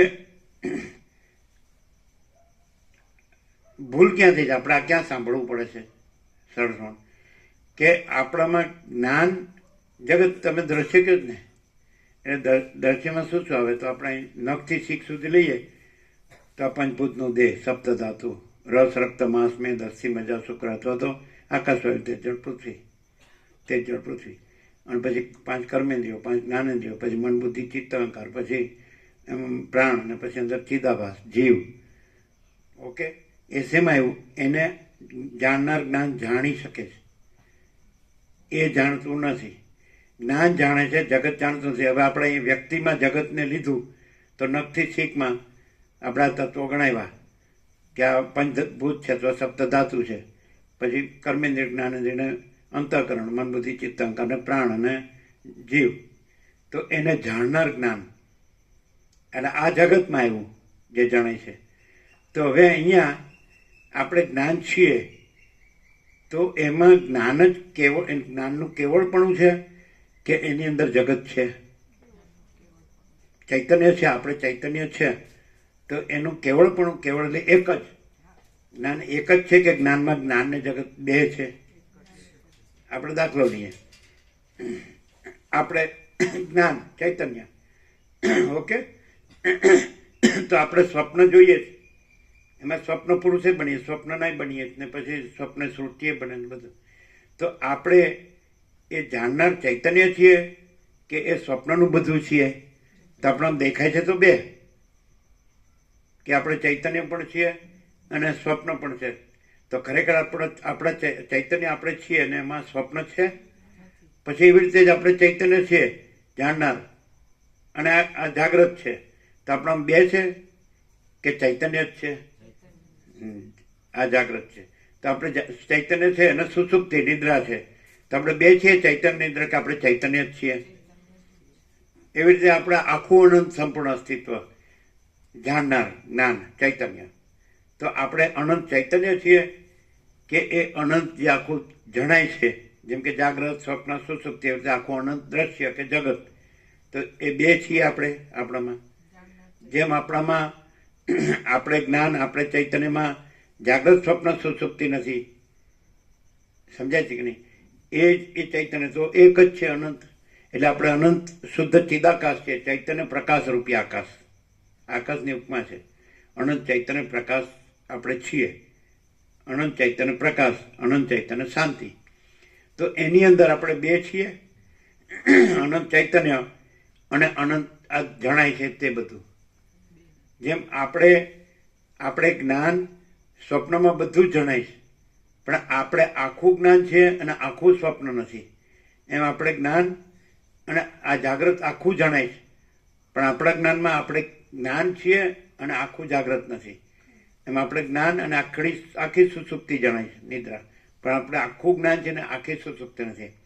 એમ આપણે જ્ઞાન તો આખું જ્ઞાન છીએ, અનંત સંપૂર્ણ ચૈતન્ય, બરાબર છે. અને આખું અનંત સંપૂર્ણ જે જણાય છે, જેમ જાગ્રત, સ્વપ્ન, સુષુપ્તિ નથી, એમ આખું જે અનંત જણાય છે. તો જાણનાર છે એ પોતે કેવળ છે, એક જ છે, પ્રકાશ, ચૈતન્ય પ્રકાશ, અનંત ચૈતન્ય પ્રકાશ, અનંત ચૈતન્ય શાંતિ. તો એમાં પછી આખું જે જણાય છે એ જેમ જાગ્રત નથી, સ્વપ્ન નથી, સુષુપ્તિ નથી, એવી રીતે એ પણ નથી. એના ઉત્પત્તિ, સ્થિતિ, લય નથી, એના નામ રૂપ નથી, ઓકે, અનેકપણું નથી. તો આખો આપણે પોતે શું છીએ? આખું અનંત ચૈતન્ય, એને પ્રકાશ કયો, અનુભવ કયો, જ્ઞાન કયો, બરાબર, જ્ઞાન કયો, ચૈતન્ય કયો. તો આપણે આખું આકાશ જેવું આખો અનંત ચૈતન્ય પ્રકાશ છે, બરાબર. તો એ એક જ છે કે એમાં જણાય છે, એ બીજું કાંઈક છે. તો એને શું કહેશું આપણે? આપણા જ્ઞાન, આપણે કેવળ જ્ઞાન છે એટલે એકલું, નકરું, શુદ્ધ, એટલે એક જ તત્વ, એક જ વસ્તુ. તો એ જ્ઞાન છે, એમાં સ્વપ્ન આખું જણાય છે, આકાશથી પૃથ્વી સુધીનું, પણ એ કાંઈ નથી. એવી રીતે સુષુપ્તિ કાંઈ નથી, એવી રીતે જાગૃત પણ કાંઈ નથી. જ્ઞાન છે, જ્ઞાન જાણનાર છે, અને જાણનારમાં જણાય છે નથી. એ તો ખબર પડે. કેવી રીતે ખબર પડે? બતાડીએ. દાખલા તરીકે જ્ઞાન છે અને અત્યારે એ જાણનારથી જાગ્રત જણાય છે, તો પછી જાગ્રત બદલાઈને સુષુપ્તિ થાય છે, નિદ્રા. તો એ જ્ઞાન તો જાણનાર તો એનું એ જ રહે છે. પછી સુષુપ્તિ સ્વપ્ન થાય તો એ જાણનાર તો એનું એ જ રહે છે, સમજાય? તો જાણનાર છે એ બદલાતું નથી, અને જે જણાય છે એ બદલાય છે. જાણનાર જ્ઞાન બદલાતું નથી. જાગ્રત બદલાઈને સુષુપ્તિ થાય, નિદ્રા થાય, નિદ્રા બદલાઈને સ્વપ્ન થાય, એમાં બધું બરાબર. તો હવે જ્ઞાન છે બદલાતું નથી, તો જે બદલાય છે એ જ્ઞાનમાં નથી, કારણ કે એ બદલાતું નથી. એટલે હવે જો આખું જ્ઞાન છે એ ઘન હોય, ચૈતન્ય, ચિત્ત ઘન ચૈતન્ય અખંડ હોય, ભરપૂર હોય, પૂર્ણ હોય, કોઈ જગ્યા ખાલી નહીં, એને રજબી બીજી જગ્યાની રજબી વસ્તુની, એવું આપણે આખું અનંત અખંડ અભેદ ચૈતન્ય છીએ, જ્ઞાન છીએ. બરાબર છે?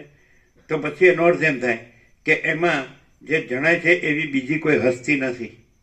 હસ્તી એટલે શું કહેવાય? વસ્તુ, અસ્તિત્વ. સમજાય છે? એટલે આપણે આખું અનંત અખંડ અભેદ ચૈતન્ય છીએ. સમજાય છે કે નહીં? ચૈતન્ય પ્રકાશ છીએ. ક્લિયર થાય?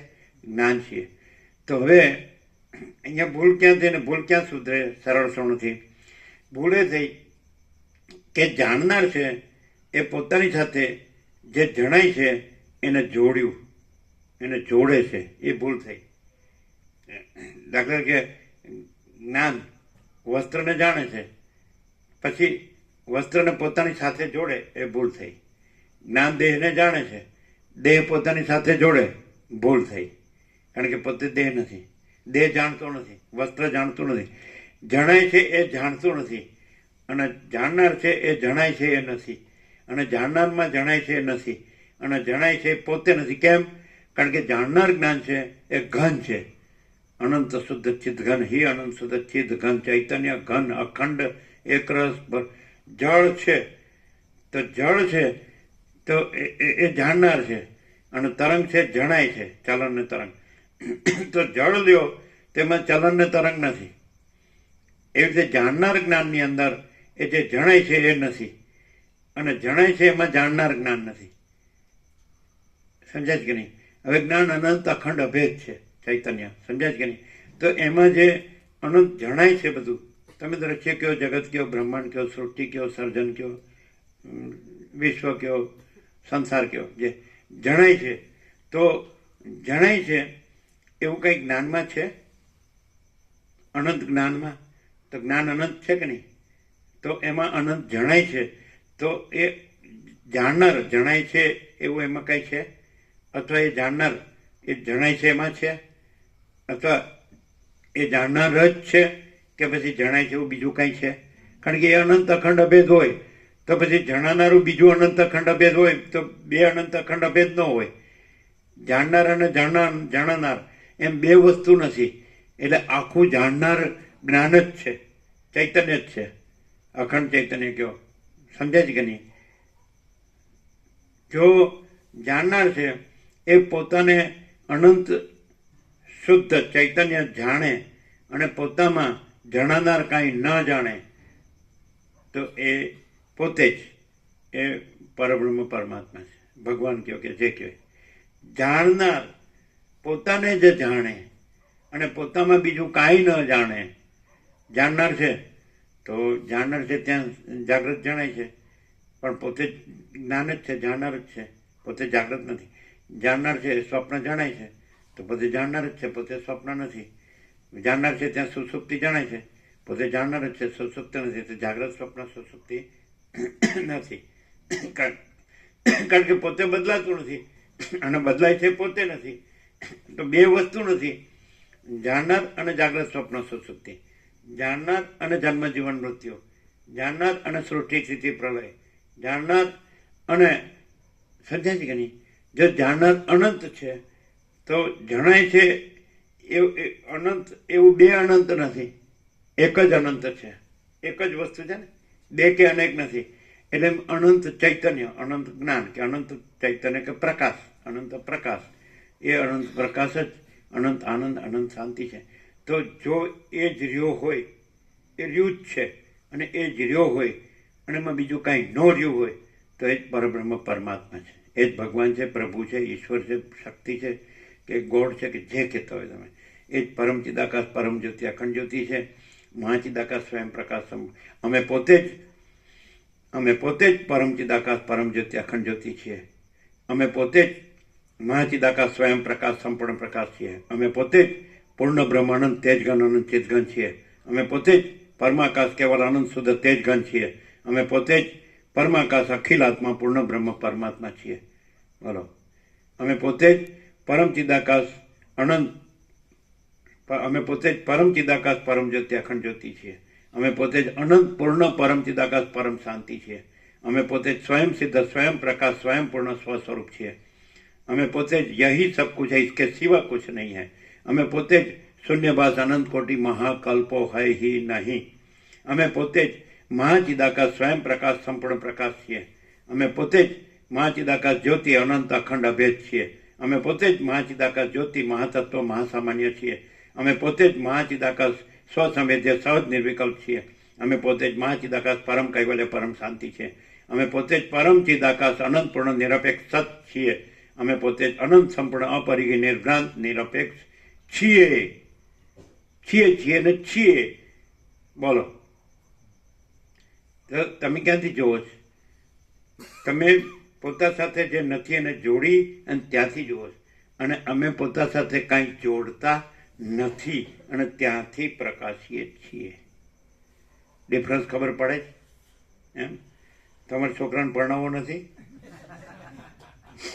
આવ્યું, બધું આવ્યું. પછી તો જો જ્ઞાનને ક્યાંય ન જોડો તો પછી એ અનંત શુદ્ધ ચિદાકાશ કહો કે પરબ્રહ્મ પરમાત્મા. ભગવાન જ્ઞાન જ ભગવાન છે, જ્ઞાન જ પ્રભુ છે, જ્ઞાન જ ઈશ્વર છે, જ્ઞાન જ શક્તિ છે, જ્ઞાન જ ચૈતન્ય છે, તેજ છે, જ્યોતિ છે, પ્રકાશ છે, જ્ઞાન જ બ્રહ્મ છે, જ્ઞાન જ સચ્ચિદાનંદ છે, જ્ઞાન જ આત્મા છે, જ્ઞાન જ પરમાત્મા, જ્ઞાન જ છે. આ વસીટમાં જ ખબર પડે છે. બધા જ્ઞાન કરે પણ એ શબ્દોમાં વયા જાય. જેમ પેલું કે ને આભાસ ને એપિયરન્સ ને લે શું ખબર પડે લ્યો, એટલે સમાધાન થાય. કારણ કે તમે રહ્યા હોય એ કાંઈ નથી એ, અને પછી બોલતા હોય કે એ આભાસ છે ને એપિયરન્સ છે તો શોભે. તમે કેવળ જ્ઞાન રહ્યા હોય તો તમારે બોલવાની ક્યાં જરૂર કે હું કેવળ જ્ઞાન રહ્યો છું? નહીં ખ્યાલ. અને જો તમે કેવળ જ્ઞાન રહ્યા હોય ને કહો કે બરાબર છે અમે પોતે જ કેવળ જ્ઞાન છીએ તો કાંઈ વાંધો નહીં. પણ તમે જે રહ્યા હોય એ પાછું નથી એમ કહો. તમે દેહ રહ્યા હોય અને પછી કહો આ દેહ એપિયરન્સ છે, આભાસ છે, એ કઈ મજા આવે? અમે દેહ રહ્યા હોય એ તમે સિદ્ધ કરો જે માગો આપી દઈએ, અને અમે આત્મા ન રહ્યા હોય એ તમે સિદ્ધ કરો તો જો માગો આપી દઈએ. હવે એનું પ્રૂફ શું કે અમે આત્મા રહ્યા છીએ અને દેહ નથી રહ્યા? એનું પ્રૂફ શું?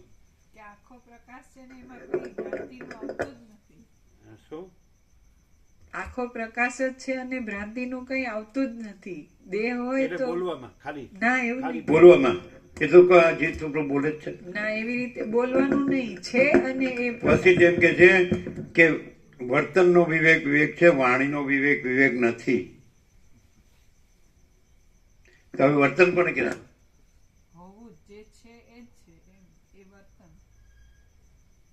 તે તો બધા માટે એ જ છે, બધા જ્ઞાન છે.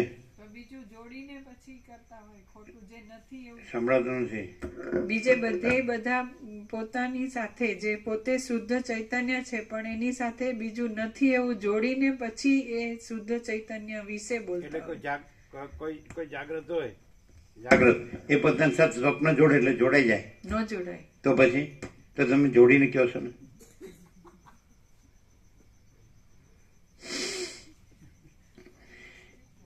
શું કઈ ક્લિયર થાય છે? એટલું ના. શું થાય?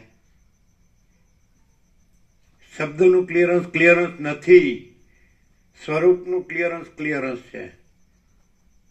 આપણે જ્ઞાન છે જાણ્યું ને, આપણે જાણનાર છીએ, જણાય છે આપણે નથી. ચલો આ બધું તમે જાણો છો એટલે જ્ઞાન. આ નહીં હો, વ્યક્તિ નહીં હો, જીવ નહીં, માણસ નહીં હો. તમે જ્ઞાન, કેવળ જ્ઞાન, શુદ્ધ ચૈતન્ય, સ્વયં પ્રકાશ, સ્વસમિતિ, આ બધું જાણો જ કે નહીં? તો એ જ્ઞાન આ બધું છે, જ્ઞાનમાં આ બધું છે, જ્ઞાન આ બધામાં છે. અને જ્ઞાન જો ઘન હોય, ભરેલું ભરપૂર હોય, કોઈ જગ્યા ખાલી ન હોય, રજબી બીજી જગ્યાનું વસ્તુ ન હોય, તો આ બધું એમાં હોય? એટલે આ બધું નથી. અને આખું જ્ઞાન છે, આખું ચૈતન્ય છે, આપણે પોતે જ નથી. સીધું આવું ક્લિયર નથી થતું. હવે આ વસિત પ્રકાશથી આપણે જો આવા ચોખ્ખું જ છે ને ચોખ્ખા રહીએ, પરમચિદાકાશ સચ્ચા ચોખ્ખા ખુલ્લા આર પાર, સમજાય? તો અમે પોતે જ પરમચિદાકાશ પરમ જે અખંડ જ્યોતિ છીએ. એ આમ ક્લિયર છે કે નહીં? હા, તો પછી તો શું બોલો, શું ક્લિયર થાય છે? અથવા તો કેમ ક્લિયર નથી થતું?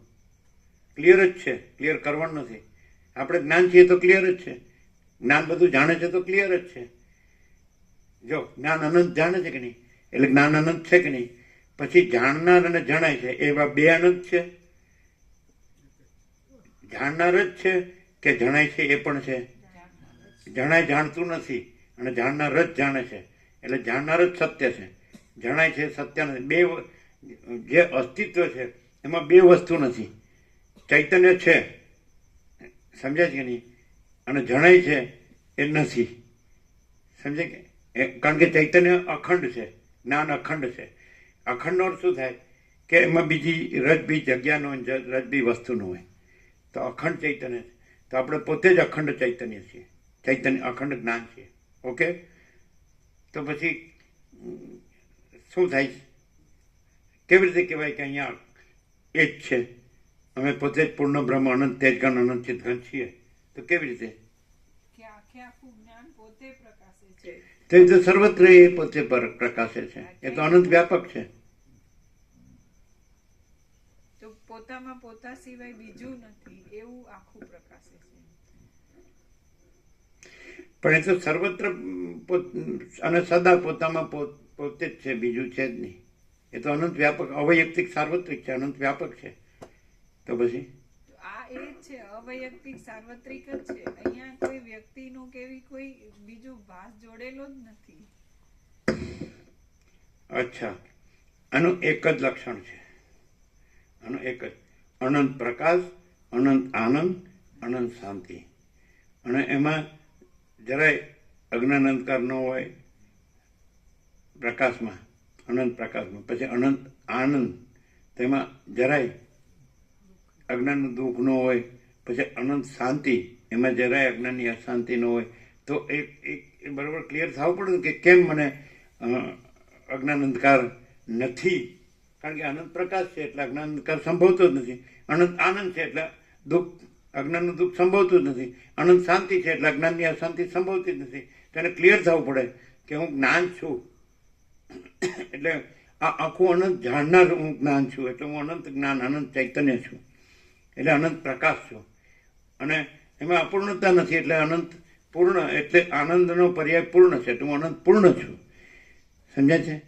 એટલે દુઃખ નથી. એટલે વસ્તુ કે દુઃખ ત્રણ કાળમાં નથી. આ મારો આખરી ઉપદેશ.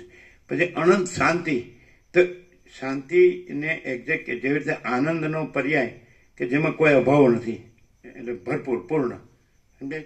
એવી રીતે શાંતિ છે, એને કેવી રીતે સમજાય ખબર છે? કે કોઈ ચંચળતા ભ્રાંતિ નથી, નિરંજન નિરાકાર નિર્વિકાર છે, એને શાંતિ કહેવાય. જેમાં કોઈ પ્રકારની ચંચળતા ભ્રાંતિ ન હોય. તો ક્યાં છે? અનંત મહાસાગર છે તો જળનું હલવું દુલવું દેખાય, પણ જળ જુઓ તો હલવું દુલવું જેવી વસ્તુ એમાં નથી. જળમાં તરંગ દેખાય પણ જળમાં તરંગ જેવી વસ્તુ નથી. નિરંજન નિરાકાર નિર્વિકાર છે. તો શાંતિ શબ્દનો અર્થ એ હારે દુલે છે માટે અશાંત છે એવું ન કહેવાય. એના પોતામાં હાલવું દુલવું નથી. તરંગ દેખાય એટલે એનામાં શાંતિ નથી એવું ન કહેવાય, એના પોતામાં તરંગ નથી. તો સમજાય કે નહીં? તો એ અનંત પ્રકાશ, અનંત આનંદ, આનંદ શાંતિ જો હોય અને એમાં હલનચલન ભાસતું હોય અને રૂપે ભાસતું હોય, આકાર બધું આભાસ આકાર, તો એનામાં પોતામાં નથી. એટલે એવો જ હોય એને વર્તનનો વિવેક કહેવાય. અને ખાલી એટલે એવું ન રહ્યું જે કાંઈ નથી એવું અજ્ઞાનનું જે અંધકાર અને અજ્ઞાનનું દુઃખ અને અજ્ઞાનની અશાંતિ એ રહ્યું હોય તો અનંત પ્રકાશ, અનંત આનંદ, અનંત શાંતિ બોલવાનો અર્થ નથી. અનંત પ્રકાશ, અનંત આનંદ, અનંત શાંતિ જ છે, બોલવાની વસ્તુ નથી, તો પોતે જ છે. બરાબર? પણ એવો જ રહ્યો હોય, અહીં તો આપણે માણસ ઉપર લેવું હોય તો એ જ હોય. પછી જે અનંત પ્રકાશ હોય તો એમાં અજ્ઞાન અંધકાર હોય જ નહીં. પછી જે અનંત આનંદ હોય તો એમાં અજ્ઞાનનું દુઃખ હોય જ નહીં. અને અનંત શાંતિ હોય તો અજ્ઞાનની અશાંતિ હોય જ નહીં. તો એ વર્તનનો વિવેક છે. વર્તનનો વિવેક છે. પણ વર્તન વિવેક એટલે જો હે સો હે, જે છે એ જ છે. અનંત પ્રકાશ, અનંત આનંદ, અનંત શાંતિ જ છે. બસ અજ્ઞાન અંધકાર છે જ નહીં, અજ્ઞાનનું દુઃખ છે જ નહીં, અજ્ઞાનની અશાંતિ છે જ નહીં. કેમ? કારણ કે તમે એમ કહો છો કે આ બધું નથી અને જોડીને પડે તો જોડાતું જ નથી, છે જ નહીં. સ્વપ્નને શું જોડે? જાગ્રત એ છે જ નહીં, એટલે જોડાતું જ નથી, બીજું જ છે જ નહીં.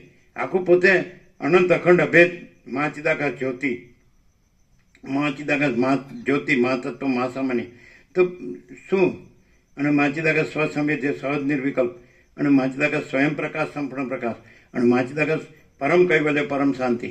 તો શું આમ નથી એ જોડે છે એને, એ ન જોડે તો એ રહ્યું કહેવાય ને, જોડે એટલે નો રહ્યું કહેવાય ને. આ બધા ભેદો એ અખંડ ચૈતન્યમાં છે.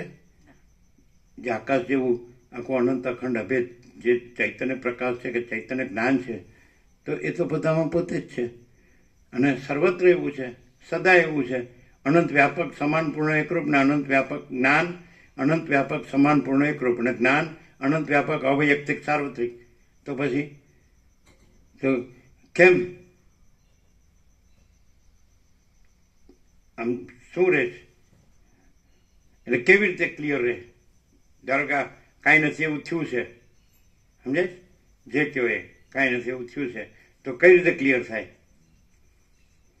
જ્ઞાનને કાંઈ થયું છે તો પછી ચૈતન્યને કંઈ થયું છે, પ્રકાશને કંઈ થયું છે, આનંદને શાંતિને કંઈ થયું છે, જે પૂર્ણ વસ્તુ છે, પૂર્ણ તત્વ છે, એને કંઈ થયું છે, એમાં કાંઈ થાય છે? તો આ સરળ સોણ શું છે કે જે પૂર્ણ ચૈતન્ય છે, જે અનંત અને પૂર્ણ ચૈતન્ય છે, જે પ્રકાશ છે, જ્ઞાન છે, આનંદ છે, શાંતિ છે, તો એ છે જ. સમજાય? એટલે દાખલા તરીકે કોઈ ઊંઘી ગયું હોય અને સ્વપ્ન થયું હોય, સમજાય? તો આ સરળ સોણ શું છે કે ભાઈ તું જાગ્રત છે, તું સ્વપ્ન નથી. તું જાગ્રત છે, તું નિદ્રા નથી. તું જાગ્રત છે, તું જાગ્રત એટલે આ જાગ્રતને જાણનાર જાગ્રત, જાગ્રતનું જાગ્રત. જેમ તું સ્વપ્નનું જાણનાર છે ને સ્વપ્ન નથી, નિદ્રાને જાણનાર, સુસુપ્તિને જાણનાર છે, સુસુપ્તિ નથી, એમાં જાગ્રતને જાણનાર છે ને આ જાગ્રત નથી. જાગ્રતનું જાગ્રત, સમજાય કે નહીં? અને એનું જાગ્રત પછી તો તુર્યાતીત આપણે કહીએ છીએ, સમજાય કે નહીં? તો એ તો એક જ છે. પછી એક વખત આ જાગ્રતનું જાગ્રતમાં તમે આવી ગયા કે આ જાગ્રતને જાણનાર તમે છો, પછી આ જાગ્રત તમારામાં નથી, તમે આ જાગ્રતમાં નથી. એટલે આ બે નથી.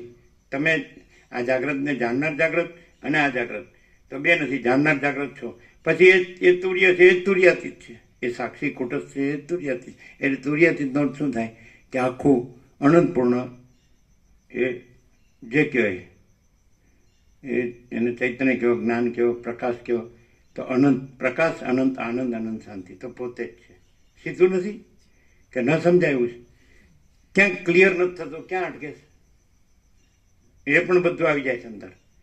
આમ ચોખ્ખું કેવું હોય તો આમ અત્યારે જે માણસ સમજી શકે, જે જીવી રહ્યો છે, આ લાઈફસ્ટાઈલ છે અત્યારની વર્લ્ડની, 7 ખંડના 800 કરોડ છે, એનું જનરલ જે મેન્ટાલિટી છે એને ચોખ્ખી કેવી હોય તો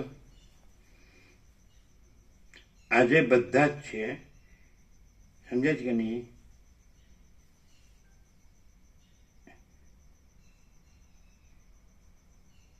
એમનું જે માનસ છે, સમજાય છે કે નહીં? બોલો શું છે? બરાબર, બોલવા દો. શું છે એ બધું વેદાંત બ્રહ્મના જાણે છે, પણ ખરેખર એ મેઇન શું ગણે છે? ઉભા રહેજો. શું ગણે છે? હે? પેલા બીજું કઈ બોલે? યસ છે. 7 ખંડના 800 કરોડ એમની પાસેથી પૈસાને ભોગો લઈ લ્યો તો બસ મારી પાસે કાંઈ નથી. તો ક્યાં છે અહીંયા ડોલરને ભોગો? તો અનંત પ્રકાશ, અનંત આનંદ ને અનંત શાંતિ ક્યાં વયા ગયા?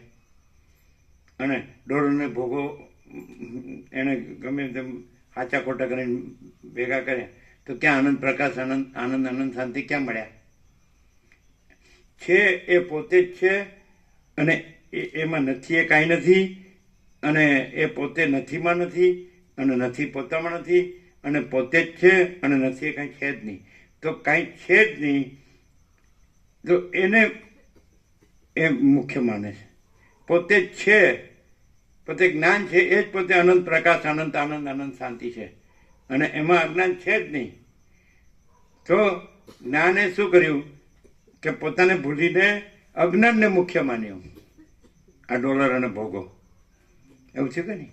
ક્યાં છે જ્ઞાનમાં ડોલર ભોગો? ક્યાં એટલે આ જ્ઞાન છે કે નહીં? અનંત જ્ઞાન, અનંત ચૈતન્ય પ્રકાશ, અનંત ચૈતન્ય શાંતિ છે કે નહીં? ક્યાં છે ડોલર ને ભોગો?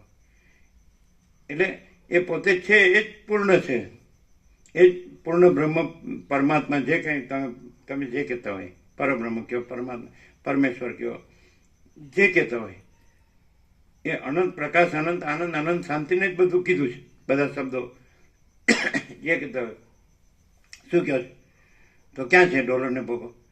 અને નથી તો એ થોડું કંઈ અનંત પ્રકાશ, અનંત આનંદ, અનંત શાંતિ છે. અને છે એ તો છે જ, પોતે જ છે. જ્ઞાન તો પોતે છે જ, જ્ઞાન ક્યાં નથી? પણ જ્ઞાન પોતાને ભૂલીને જે પોતે નથી એ અજ્ઞાન મુખ્ય માને છે, એનું દુઃખ છે, એની તો શાંતિ છે. આપણે આ જગતમાં વધતા ઓછા પ્રમાણમાં ડોલરને ભોગો જેની પાસે હોય, બરાબર છે, એની પાસે આ અનંત પ્રકાશ, અનંત આનંદ, અનંત શાંતિનો છાંટો હોય તો બતાડો. ચંચળતા ભ્રાંતિ સિવાય કાંઈ હોય? એક ક્ષણ પણ ચિત્ત સ્થિર ન હોય. અને અહીં ચંચળતા ભ્રાંતિ હોય તો બતાડો. કેમ? કારણ કે કાંઈ નથી અને માનવાનું શરૂ કર્યું ત્યાંથી જ ચંચળતા ભ્રાંતિ, અથવા ચંચળતા ભ્રાંતિ હોય ત્યાંથી જ પછી ન હોય દેખાવાનું શરૂ. અને એ છે નહીં પાછું. જળ હાલતું દુલતું હોય તો જળમાં હાલવું દુલવું નથી. જળ તરંગ ભાસતું હોય તો જળમાં તરંગ નથી. એ તો નિરંજન, નિરાકાર, નિર્વિકાર જ છે. એવી રીતે અમે અનંત શુદ્ધ ચિદાકાશ છે, એમાં હાલવું દુલવું ભાસતું હોય તો એ અમારામાં નથી. સમજાય? એની અંદર કાંઈ પણ તમને તરંગ ભાસતા હોય તો એ અમારામાં નથી. એટલે તમે અમે જે છીએ એને જુઓ, અમારામાં જે નથી એને ન જુઓ. અને તમે પણ તમારામાં જે છે એને જુઓ અને તમારામાં નથી એને ન જુઓ. હવે ક્લિયર નથી થતું ને? જોયું થાય છે. એટલે એક માણસ હોય જેને આ નથી મળ્યું, આવી પવિત્ર જગ્યા અને આવો પવિત્ર પરમાત્માનો પ્રકાશ, ભગવાનનો જે કે નથી મળ્યો, એનો દોષ નથી. પણ મળ્યા પછી એ ક્યાં ભૂલ કરે છે?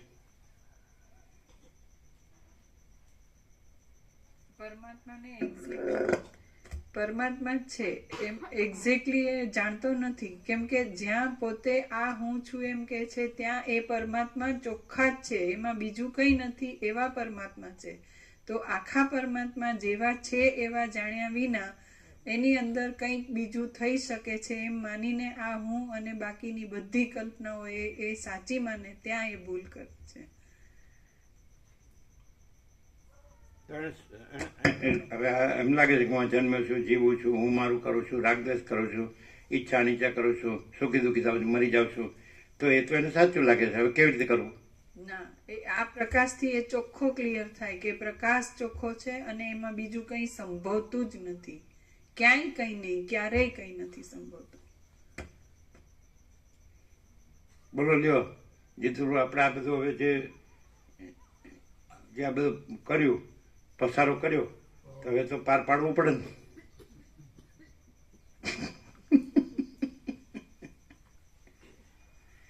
ચાર પાંચ પેઢીના બધા પોળિયા બધા સુખી થાય એટલું તો હવે જોવું પડે. સમજો?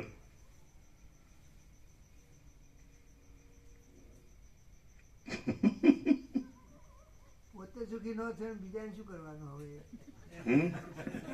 પોતે જ અશાંતિ ને દુઃખી રહ્યો એટલે એમ થાય ને કે હવે મારા પોળિયાઓ છે જે ચાર પાંચ પેઢી, એ મારી જેમ દુઃખી ન થાય એવું કરવું પડે ને. મને અશાંતિ થાય એમ ન થાય, એને શાંતિ થાય. મને દુઃખ છે એવું ન થાય, એને આનંદ મંગળ થાય એવું કરવું પડે ને. એવી એ ફરજ છે ને, કર્તવ્ય, ફરજ, ધર્મ. આપણે જે કર્યું હોય તો એ સુખ શાંતિ કલ્યાણ પામે એવું કરવું પડે ને. સુખ શાંતિ કલ્યાણ પામે. આપણે જે કર્યું એમાં આપણને સુખ શાંતિ ના મળી એટલે એ આપણું અજ્ઞાન, પણ એને આપણે જ્ઞાન આપવું કે સુખ શાંતિ મળે, કલ્યાણ થાય. એને આત્મજ્ઞાનમાં જોડવા પડે. હે? એમને આત્મજ્ઞાનમાં જોડીએ અને પોતે આત્મજ્ઞાન પ્રાપ્ત કરે. આપણે અજ્ઞાન રહીને એને આત્મજ્ઞાનમાં જોડી શકીએ.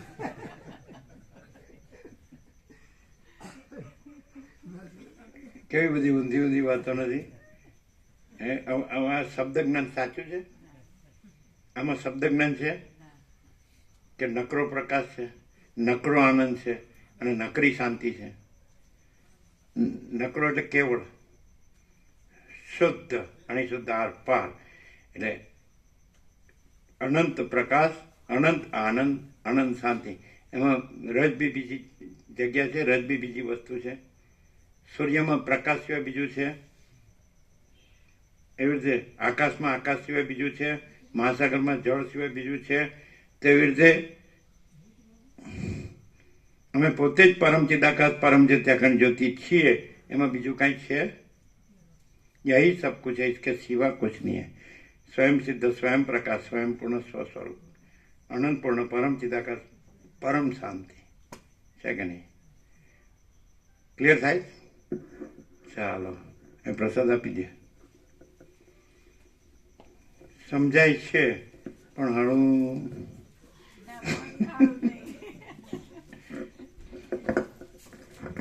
એટલે ખાલી સાંભળે એટલું એને ફેર ન પડે ને? કેટલો ફેર પડે? એવું થાય કે આમાં સુંદર જગ્યા છે અને સાંભળવાનું સત્ય સાચું સાંભળવાનું છે એટલે કોઈ નુકસાન નથી એટલું થાય.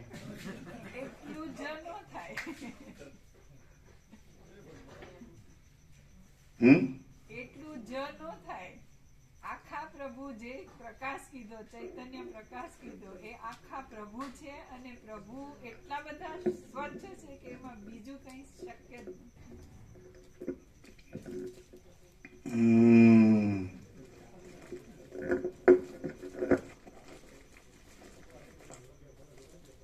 આ વાત તો વાસ્તવ હકીકત છે ને, પ્રેક્ટિકલ તો કે પવિત્ર જગ્યા છે ને પવિત્ર સાચું સાંભળવાનું છે એટલું તો સાચું ને. પછી તો એ ભગવાન જે કરે તે ખરું.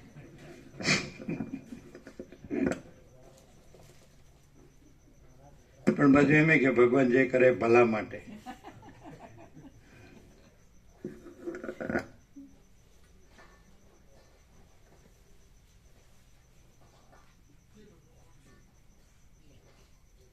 શું જીતુ પ્રભુ કેટલો લાભ થાય આમ?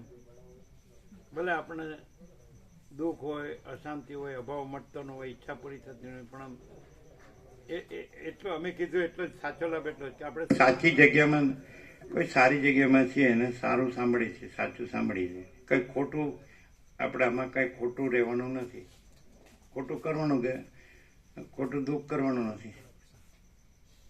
શું કહે? એટલું પ્રેક્ટિકલમાં એટલું જ આવે ને. આપણે આ સમય છે એ બીજી જગ્યાએ કાઢીએ તો એમાં તો પછી બધું ચંચળતા ભ્રાંતિ જ છે, ચિત્ત ભમે.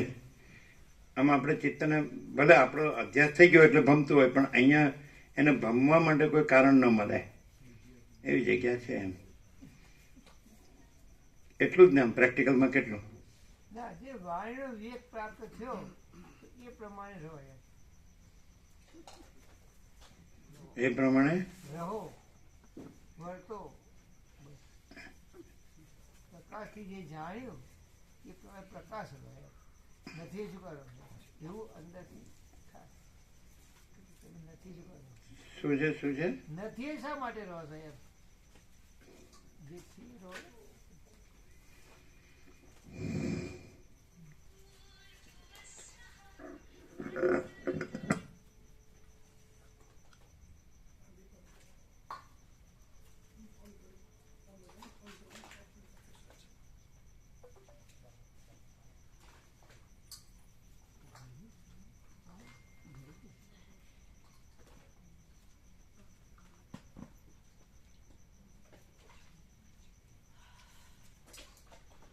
ના માણસ કે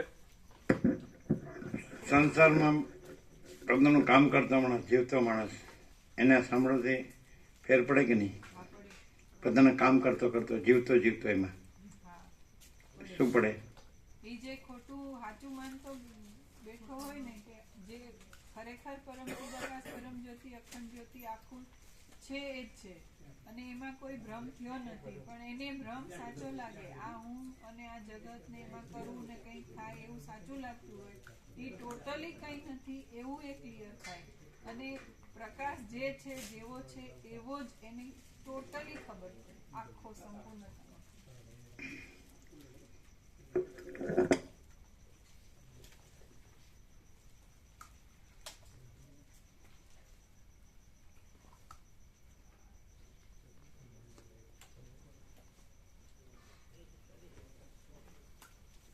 પ્રકાશ છે એ જ જ્ઞાન છે. સમજાય?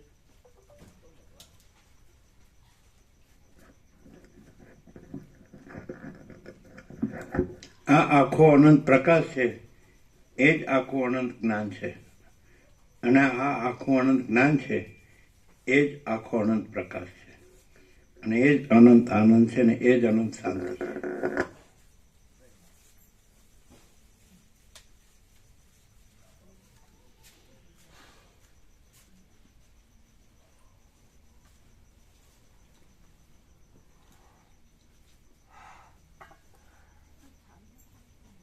ક્લિયર છે ને?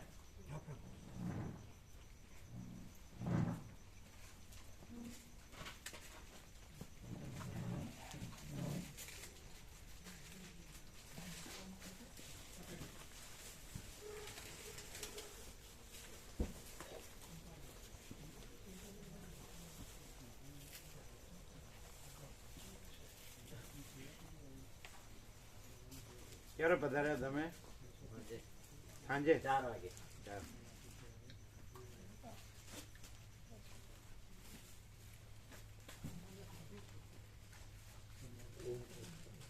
ક્લિયર છે કે નહીં? તમારા પછી બીજા શંખેશ્વર વાળા બીજા છે ટ્રાવેલ, એટલે એમને 17 દિવસ કીધા. એટલે 21 નહીં, અને 33ની સેવા નહીં, 24ની સેવા કીધી, અને બધું આવી જાય, બધા તીર્થ આવી જાય 17 દિવસ. એટલે કાલે આવવાના છે 2 વાગે.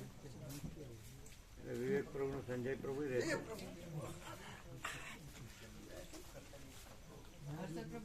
એટલે એને 17 દિવસ કીધું, એટલે બધા તીર્થ આવી જાય. અને સેવા 24ની કીધી,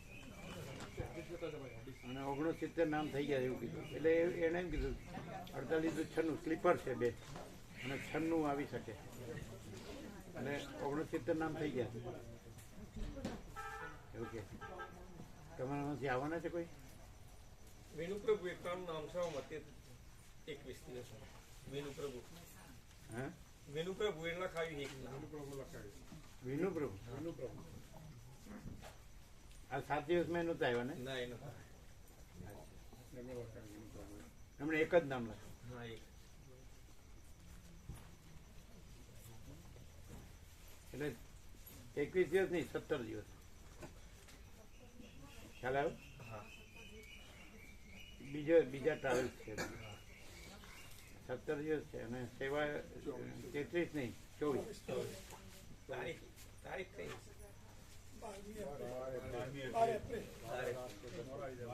હનુમાન જયંતિ આપણો ભગવાનનો વ્યાપક વાર્ષિકોત્સવ છે ને, ચૈત્ર સુદ પૂનમ હનુમાન જયંતિ.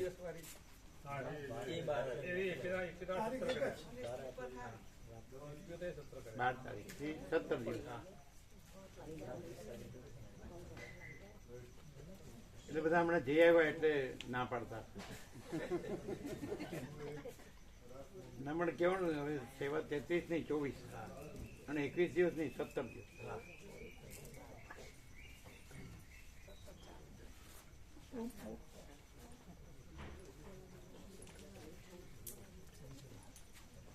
પછી એને કન્ફર્મ કર્યું એમને કે સ્થળો છે એ બધા આમાં, બધા સ્થળો આવી જાય. તમે જોયું નહીં હોય, પણ લગભગ આવી જ જતા હશે.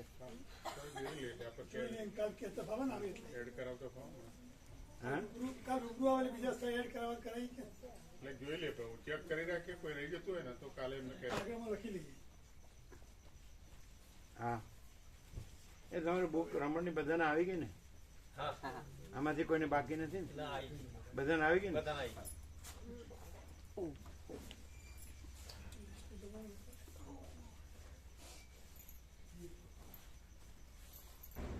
હા, તો બરાબર. ત્યારે તમારે સિઝન હશે ચૈત્રમાં, ચૈત્ર સુદ પૂનમ થી 17 દિવસ સિઝન ખરી છે નહીં? બાજરી વાવેતર પણ બીજું આવે ને, બટાકા ખાય. બરાબર.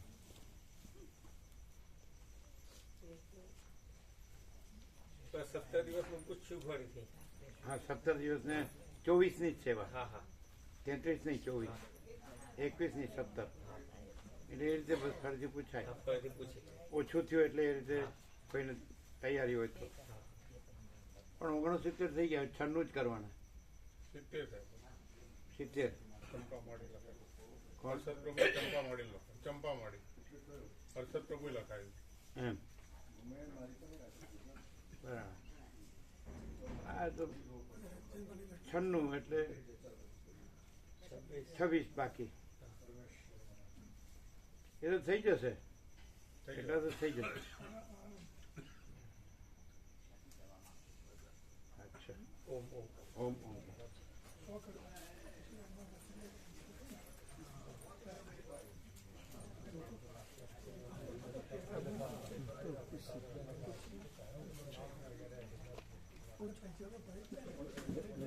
શું કીધું? એમને પ્રભુને કંઈ પૂછવું છે? અમારા 11 મહિનાથી માનસિક રોગોની દવા ચાલુ છે. તો જ્યારે હું બતાવવા જાઉં ને તો ઉપરથી દવા વધારતો થાય, ઓછી જ કરે કે તમને શું હતું એનાથી કોઈ નુકસાન નહીં એમ. પણ મારું વિચાર એમ છે કે આપણે અહીં ભાઈ છે ને ખ્યાલમાં તમે પૂછીને કે ને આ દવા જરૂર નહીં તો એ દવા ઓછી કરી દઈએ. આપણે 40 વર્ષ જૂના અનુભવી છે ને. હવે તમે સલાહ લઈ genuine છે. ઓછી કરી દે અને કે બંધ કરો તો બંધ જ કરી દઈએ. તો મને કે એટલી કોઈ ખાસ કોઈ બીમારી લાગતી નહીં કોઈ. તમને પોતાને કઈ તકલીફ છે? ના તકલીફ નથી. પણ પહેલા મને તત્વ બધો ઊંઘ આવતી ને જ્યારથી દવા શરૂ કરી ને પહેલા એક જ ગોળ લખી હતી. તો એનાથી બહુ તત્વ બધો ઊંઘ નહીં આવતી અને પૂરી નિદ્રા થઈ જાય રાતે. ભલે 4-5 કલાક આવો પણ. પણ હવે કેટલો તમને ચાલુ દવા રાખી? નડતી ન હોય, ના નડતી તો નહીં. સાઈડ ઇફેક્ટ ન હોય, ના સાઈડ ઇફેક્ટ કોઈ નહીં કોઈ. અને પણ છતાં અહીંયા અનુભવી છે હવે 40. પૂછીએ કે તો 1-2 ઓછી કરી દઈએ 4-5. એ કે એ તો એ જે કે બરાબર એના અનુભવ હોય. હા એટલે કાલ તો પગલા જઈએ અહીં. કાલે જ જે આવો. કાલ જઈએ. પ્રભુ કાલે અમારે અમદાવાદ જવું છે એકવાર. આનંદ પ્રભુ સાથે જઈશું, હર્ષદ પ્રભુ સાથે પાછા આવી જઈશું. બરાબર ડોક્ટરને બતાવજો. બરાબર.